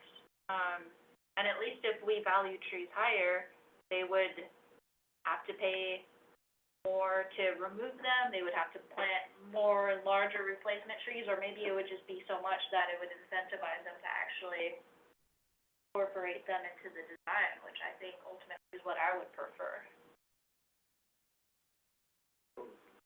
Rachel, is that something that our commission could form a subcommittee around? And the commission, is there enough interest in participating in a subcommittee like that?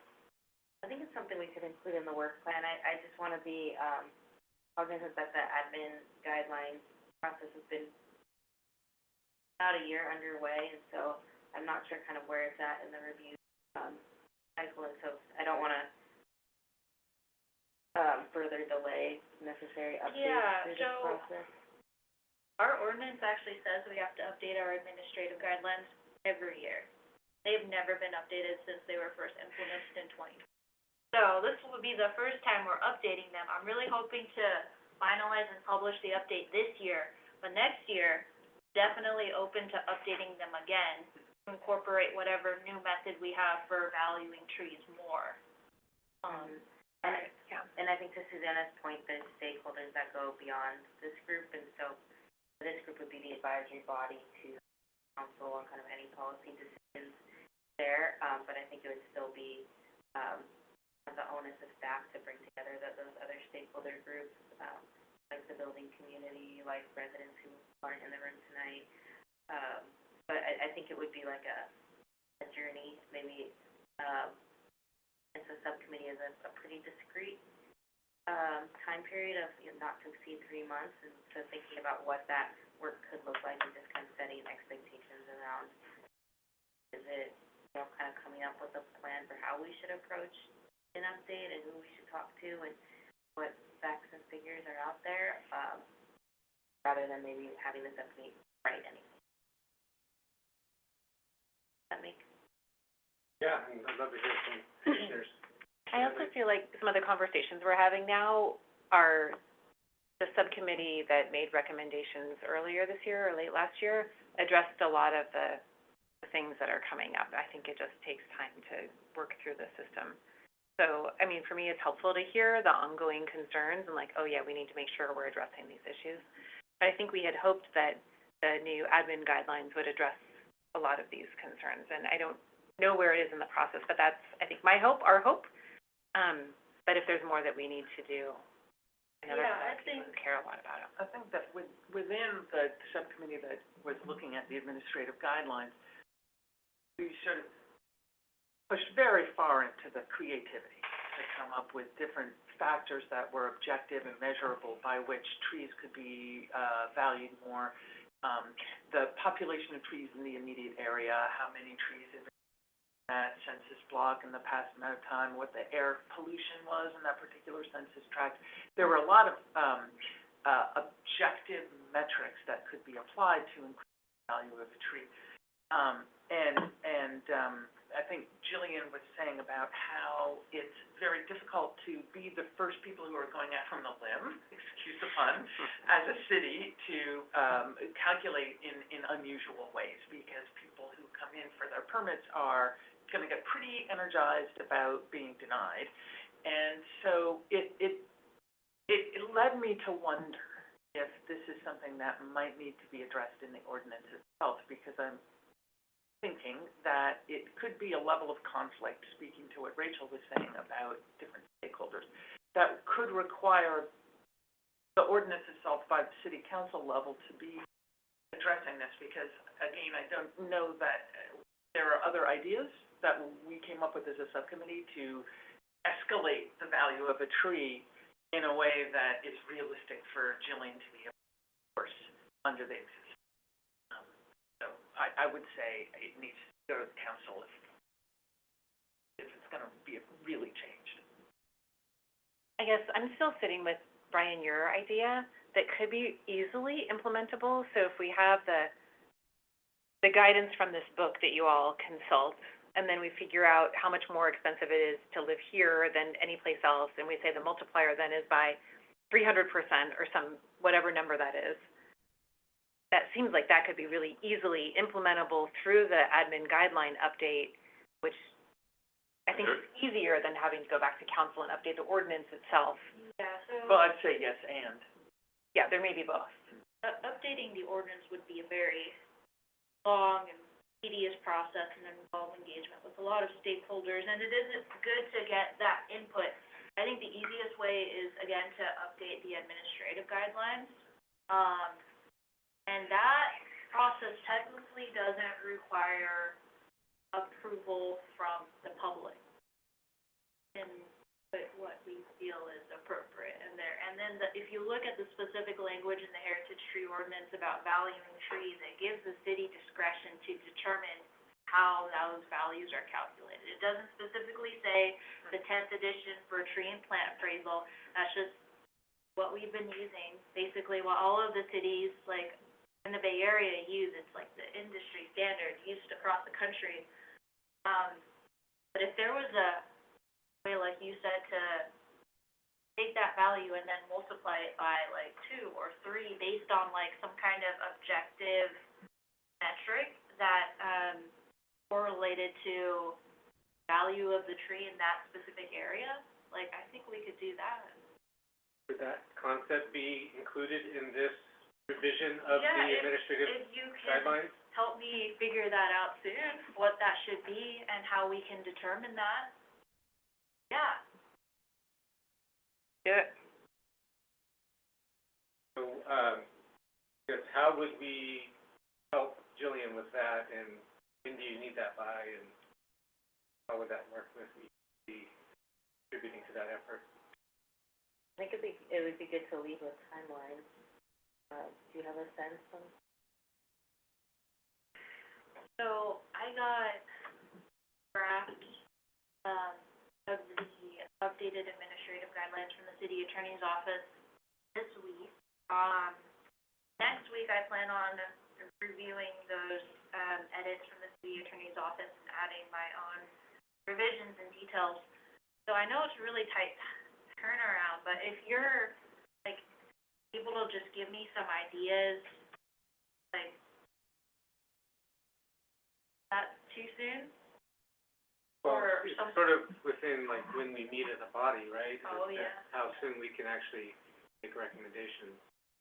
I don't know, if I would love to see us take an action tonight saying, let's designate someone to figure out this, because this is just doing some research and getting it to Jillian, and then Jillian can go with the legal team, and then we get it done tonight. And I nominate Brian since it was his idea. All right. I second. I don't think it has to be kind of a formality of the. Yeah, the but like if we subcommittee all like this report idea, out. we could vote on it and say like, yeah, we like this idea, we think it could be easily implementable and meet the needs of the community as expressed about the concern for the trees, and manageable for the arborist community. When you say vote on it, though, we can't vote on it until our next meeting. Well, we could vote today to say like, we like this idea, go do it. Okay. I think, right? Well, but, I mean, I can go do it, but if we're gonna make a recommendation, Jillian, about how to do it, can't vote on that tonight because we don't have the data. Yeah, that wasn't a part of our, Oh, it wasn't part of that, oh, that's a bummer. I'm happy to do it, I just. however, as individuals, you could send Jillian Oh, back. Okay. I'll just do that. Well, here's what I found. I just did a little search. Yeah. Citydata.com. It says the median household income in Menlo Park in 2023 was $200,000, which is 52.4% greater than the median annual income of $95,000 across the entire state of California. So that's just Menlo Park to California. So even just that number, like we take this thing and we do 50% higher, but maybe even more if we can find another number. Yeah, because that sounds like the data that you're using is a national number, it's not a California number, right? Yeah. Yeah, it's kind of like based on a number of different factors, including the cost of. Recording in progress. Recording in progress. Recording in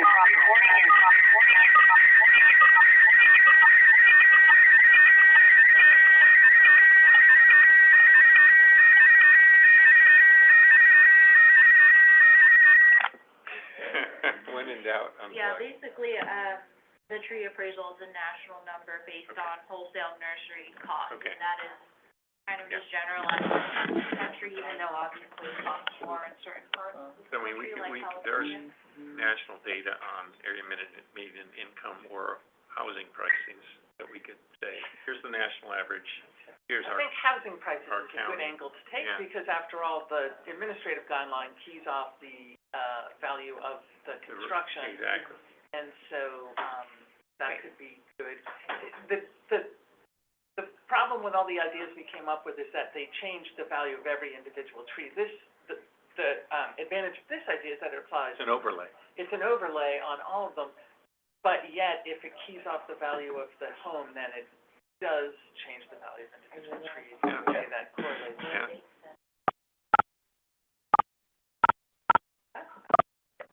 Okay. Great. All right, I will do it. And that's, I will do it as an individual. Jillian, would you have a chance to preliminarily run the genre of idea that we have, by the city attorney Good point. Yeah. before we Because, spend too yeah, much it's time on it, conceptually viable, yeah. if it is conceptually viable?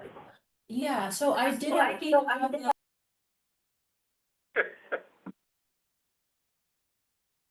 One of us needs to be unmuted. Sorry about the technical difficulties.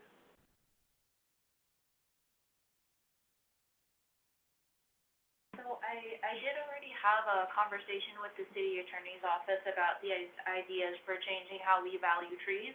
And they were actually the ones who went into our heritage tree ordinance and pointed out that the city has discretion to determine how it is we value trees, to use whatever method we want. They advised that it be generally like accepted and consistent with industry standards and what other municipalities are doing. Also easy to implement and to educate people about. So that's kind of why we stuck with the tree appraisal method, but I do like very much the multiplier idea. So I don't think they would have any issue with us adding this to the administrative guidelines. Well, you said two things, though, that were not necessarily, I don't think we can comply with that. I think this is easy to implement, and it's objective, Yeah. but it's not gonna be comparable to what other municipalities in Northern California or anywhere probably are doing. So that's a real key question. Yeah, well, given that, I can run it by them. Okay. I I mean, I think we wanna be leaders. We have been, Menlo Park has been a leader in many different dimensions of our environment, and it's something we should at least try to do. Yeah, I think so too, and it feels like it's laying on the foundation of a practice that is accepted across the country and just adding like something that is unique to us, which is very expensive. Yeah, I can run it by them. Great. Was it a consideration? Yeah, exactly. Just to cross the Ts and dot the Is on this, so do we need to make a decision as a commission? And just say, we would like Brian to report back to Jillian with some numbers? And then just the Brown Act in mind, not to. Share with anybody else, just to. You're on your own. Thanks to Commissioner Kissel for that. Okay. You could speak with like one other person as long as that other person's not speaking. Anybody else want? Well, none of us are on speaking terms. I'm happy to share my research with one other person before, only if anybody else To designate another person, They could just. Anybody interested? comply with the Brown Act. Okay. Zach and I will do it. Okay, so that's really great that we're focusing on that. Are there any other discussion items from the presentations? Commissioner Headley? I just want to say that I'm really excited that the Urban Forest Management Plan is moving along, and it sounds like there's some good community engagement happening with CRC and Canopy, and I'm thrilled that it's coming together, and I can't wait for next steps. What is CRC? Climate resilient communities. They do a lot of work in Bellhaven, and up and down the peninsula, but do you want to say more? Yeah, they had a presentation, I think like last week or the week before, about how to protect the community, and they talk about like the trees and stuff like That's a tree yard? No, it was a different one about protecting, like, our community from the ocean and stuff like that. Yeah, and then talk about the trees. People were interested on planting trees, that was who attended. Good.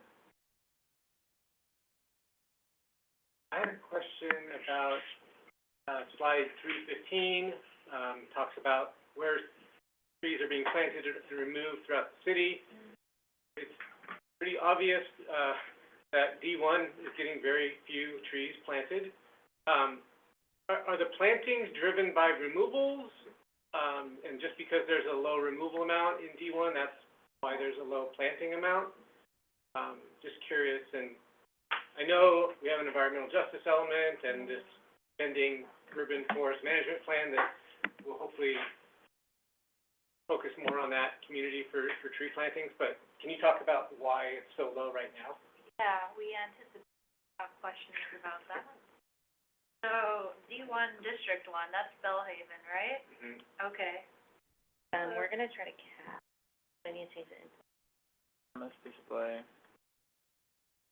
Alright, so there are significantly less number of trees planted and removed in Bellhaven. I was also surprised when, Joanna generated this information. I don't think we had ever looked at these numbers by district before, so it was very, telling for me as well. So,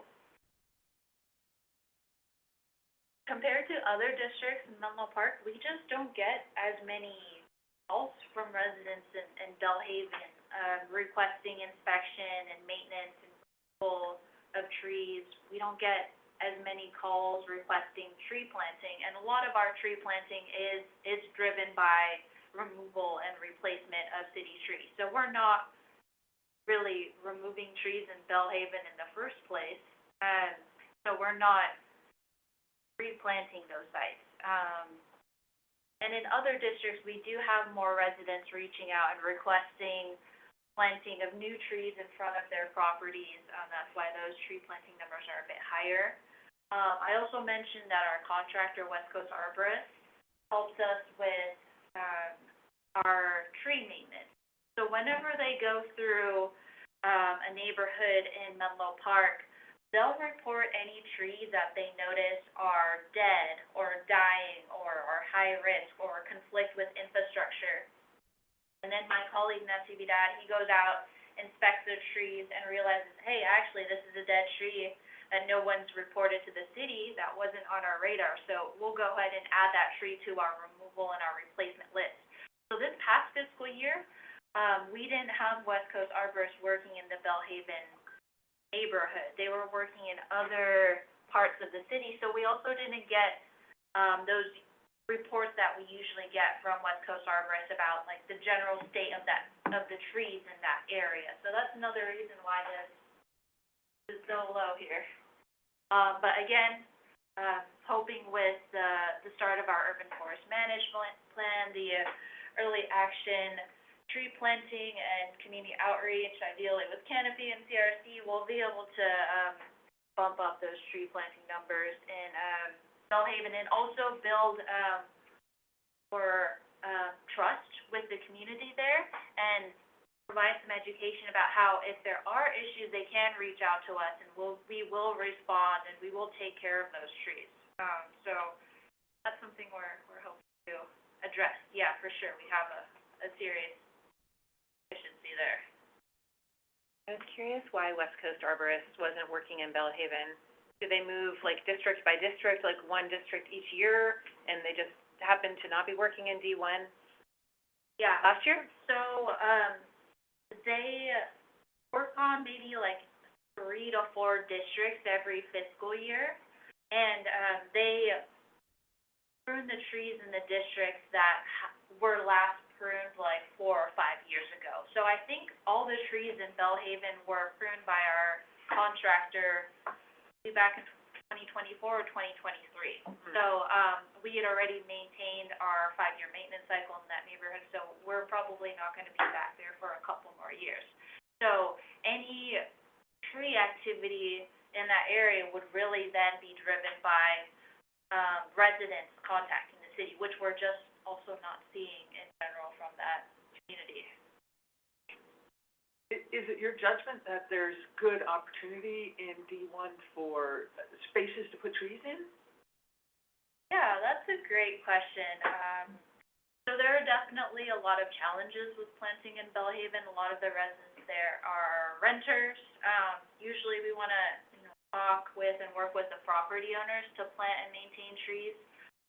Sometimes the only place to plant a tree is in the front yard of a property. Sometimes those front yards, even though they are within the city limits, are behind fences. So being able to plant and maintain trees there presents another challenge. There's also so many overhead utility lines. There are limited cutouts in the concrete for tree basins, for tree planting. There are still spaces. The spaces that are available require us to engage with the residents and to get their buy-in to plant trees in their front yards, basically. And I honestly just don't think that there's that trust and there's that relationship yet between the Bellhaven community and the city.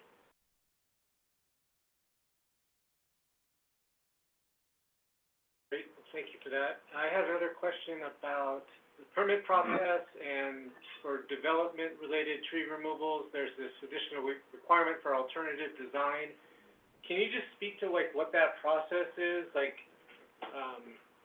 The developer designs something and then they have to have or when they present something, they have to have two different designs? Okay, and one of them has to be friendlier to trees than the other? Okay. Correct. There's the one that's the ideal dream, site plan, and then there's an additional, what is alternative design to try and preserve that tree. So maybe it's like a courtyard instead, that will have an open space for that tree, something like that. So they do have to submit two types of site plans. And then what's the process for which design gets selected? So it's entirely based on that financial analysis that we were talking about. So say they want to construct a house that is at least 3,000 square feet, and the house is right in the middle of that footprint. They could present an alternative design that has that open courtyard in the middle of the house, which I think is a good idea. But in order to maintain that 3,000 feet of square footage, they have to add a second story to that house. So what is the additional cost of constructing that second story compared to the cost of constructing the one-story, 3,000-foot house? So take that delta and then compare it to the tree's appraised value, which might be like $30,000. If that difference in the construction cost is more than 140% the tree's appraised value, then it seems financially infeasible. I have to deny, I have to approve the removal of the tree. You mentioned $30,000. Are there trees that are valued at $30,000? Yeah. Okay. So the tree appraisal process, it takes into consideration a lot of different factors, like how appropriate the species is for this area, like native coast live oaks and valley oaks, really appropriate for this area. Redwoods with their high water needs, less so. The tree's health, its structural integrity, how appropriate a fit the tree is for its site. So if it's a tree in a wide open area with plenty of space to grow and reach its full potential, that's a high value tree compared to a tree that's in a small little sidewalk basin underneath power lines. It's never going to reach its full potential. It has less value. So all of those factors, in addition to the cost of a wholesale nursery tree replacement, factor into what the tree's value is to be. That process is the same whether it's a single-family home versus a large commercial mixed-use development?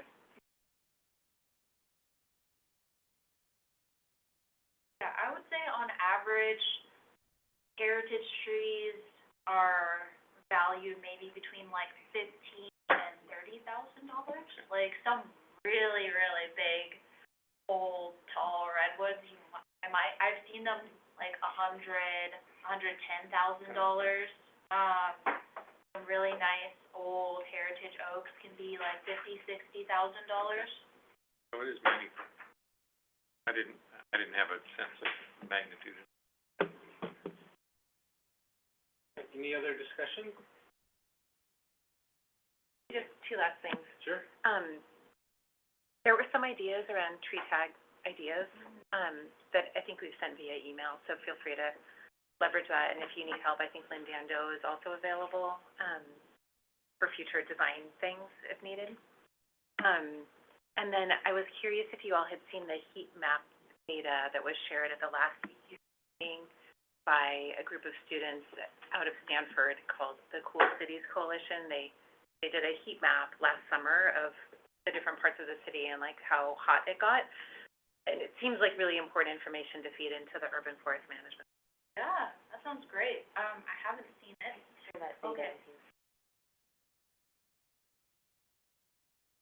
Thank you for the discussion, thank you for the presentation and all that helpful information, and we'll look forward to Brian getting back to you with some numbers. All right, yeah, sounds good. I just need a multiplier that is like objective, Okay. that like it's backed up by something that makes sense, like, you know, housing costs or environmental inequities, something. Yeah, All right, it's will so do. helpful. I wonder if there should be something out by the district, because I don't want this to be disproportionately negatively impacting the folks in Bellhaven. Okay. Well, if we're going off the value of the house, then it would be marching along portion. Oh, okay, so valuing of the house We versus were something discussing that, right? Yeah.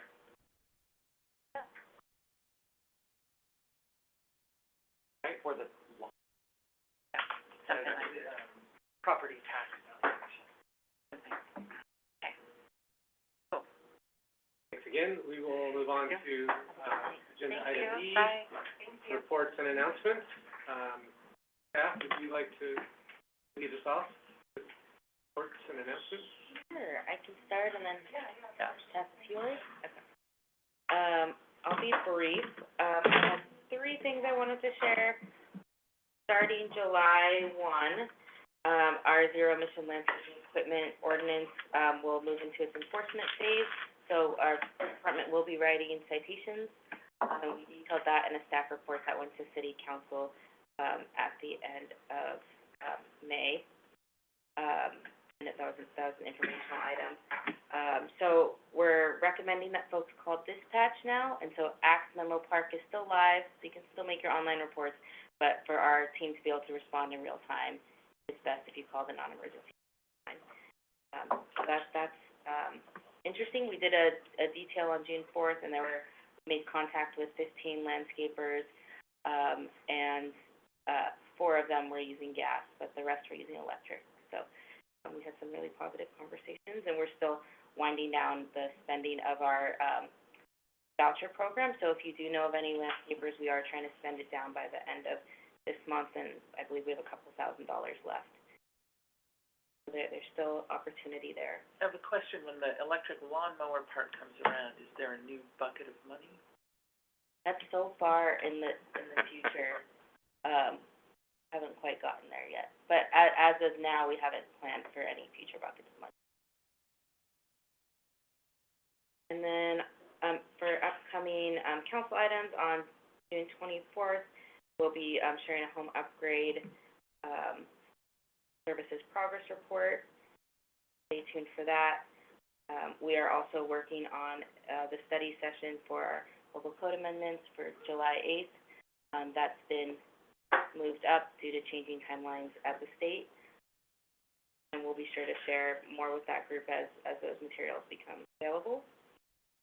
And then the last item I wanted to share is we had an RFP for community-based organizations to provide, rental electrification kits to our Bellhaven community through the, CEC $4.5 million grant. We did receive 4 responses from community-based organizations and evaluating those proposals, so we were excited by the interest, and hope to get those rental kits, out to the community this summer and fall. Exciting. Study session on building codes, you mentioned something about something happening at the state level that changed, can you talk more about that? I could let, you wanna talk about it?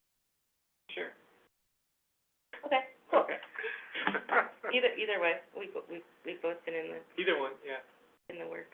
Now, I can do now. Okay, so we got an update from, folks at PE noting that there may be a change in the language, in AB 306, that potentially allows, city to adopt an ordinance by October 1st of this year. So, we rearranged the timeline back to the initial tentative date for the city. We're now back on track for July 8th, and are finishing up the staff development earlier as we spoke. And yes, it includes the acknowledgement of the recommendations that came out of the EC and the public workshops that were held in May. And we'll have support from TRC and Peninsula Clean at that city council study session to help answer technical questions. So is it safe to assume that there's potentially a possibility that the city would adopt such a code before October 1st? Great, thank you for your nimbleness and. According to our staff timeline, we can automatically get council direction. Correct, yeah, that's the critical next. Okay. Did you have more announcements? That was it from me, so. Okay, so just a few on the CAP 5 related things. So we have the, closed date for proposals for the Bellhaven Child Development Center electrification project in the next weeks. And so we'll be looking to, select from one of our on-call designers to start, designing that project, be constructed, by next summer to align with our grant timeline. And then there's ongoing work on the projects.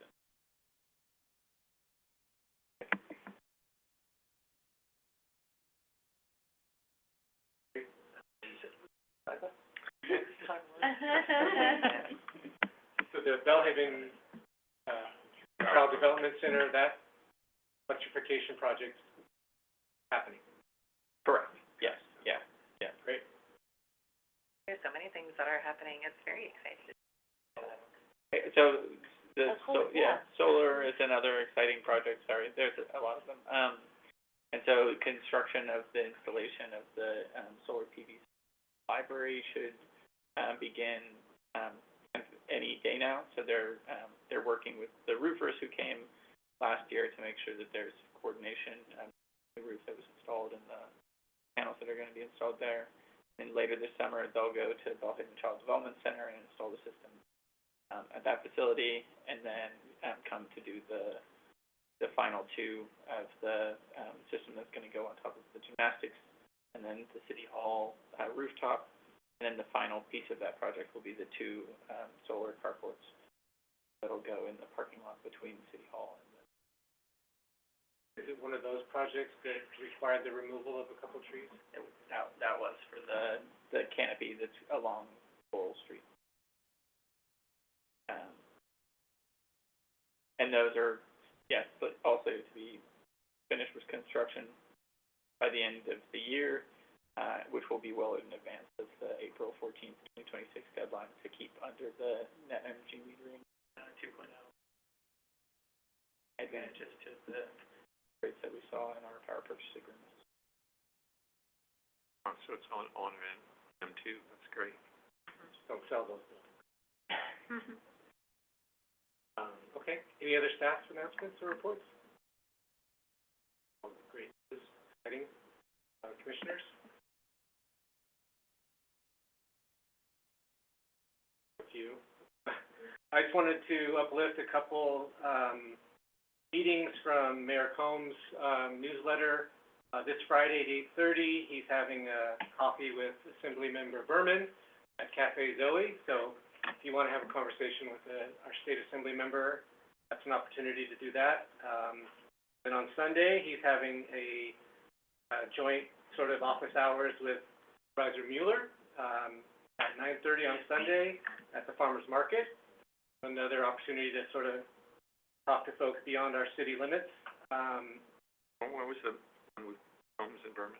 That one is 9:30 a.m. on Sunday at the farmer's market. No, that was Mueller, Oh, sorry, yeah, Combs and Berman is this Friday at 8:30 Friday at at 3. Cafe Zoe. And then on Tuesday, June 24th, there's a webinar, basically non-residential heat pump reach code opportunities. Right now, I believe the state code has a requirement that certain size heat pump on a commercial building, or air conditioning system of a certain size, I think it's 5 tons, upon replacement, it needs to be a heat pump. But there's an opportunity for cities to go even further for like 10-ton units and 20-ton units. So this will be a study session on the cost effectiveness of that type of a measure. So, that could be really interesting for the city to explore. And I want to uplift something that, Building Manager Laundrie sent around on the 28th. There's a PCE event at Woodland Creek in East Palo Alto, talking about, 10 a.m.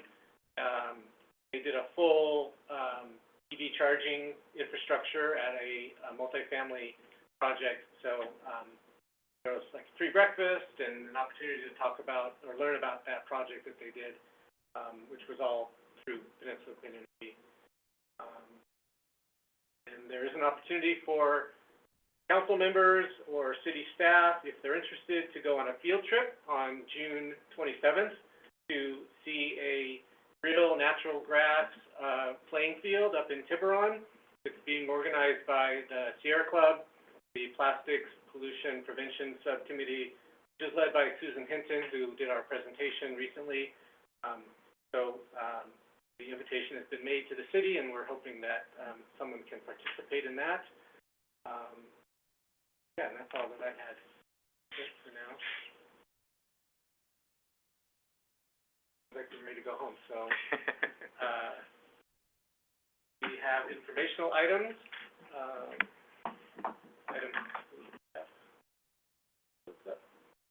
F1.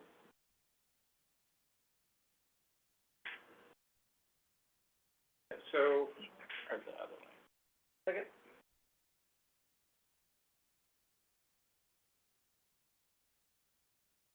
Okay. Move on to informational items. Informational items are transmitted to the EQC and staff's efforts to provide updates. Informational items are not action items. However, city council staff or members of the public may ask questions or make comments. Are there any questions or comments from the EQC on informational item F1, the 2024-25 Environmental Quality Commission work plan? None. Laundrie, do we have any public comment on this item? No public comment. I don't see any cards in the room or hands online. For item F1, 2024-25 Environmental Quality Commission work plan. I see no public comment for this item. Close and return the meeting to you. Great. Well, I will, adjourn this technical issue-free EQC session and set everyone free. Thank you.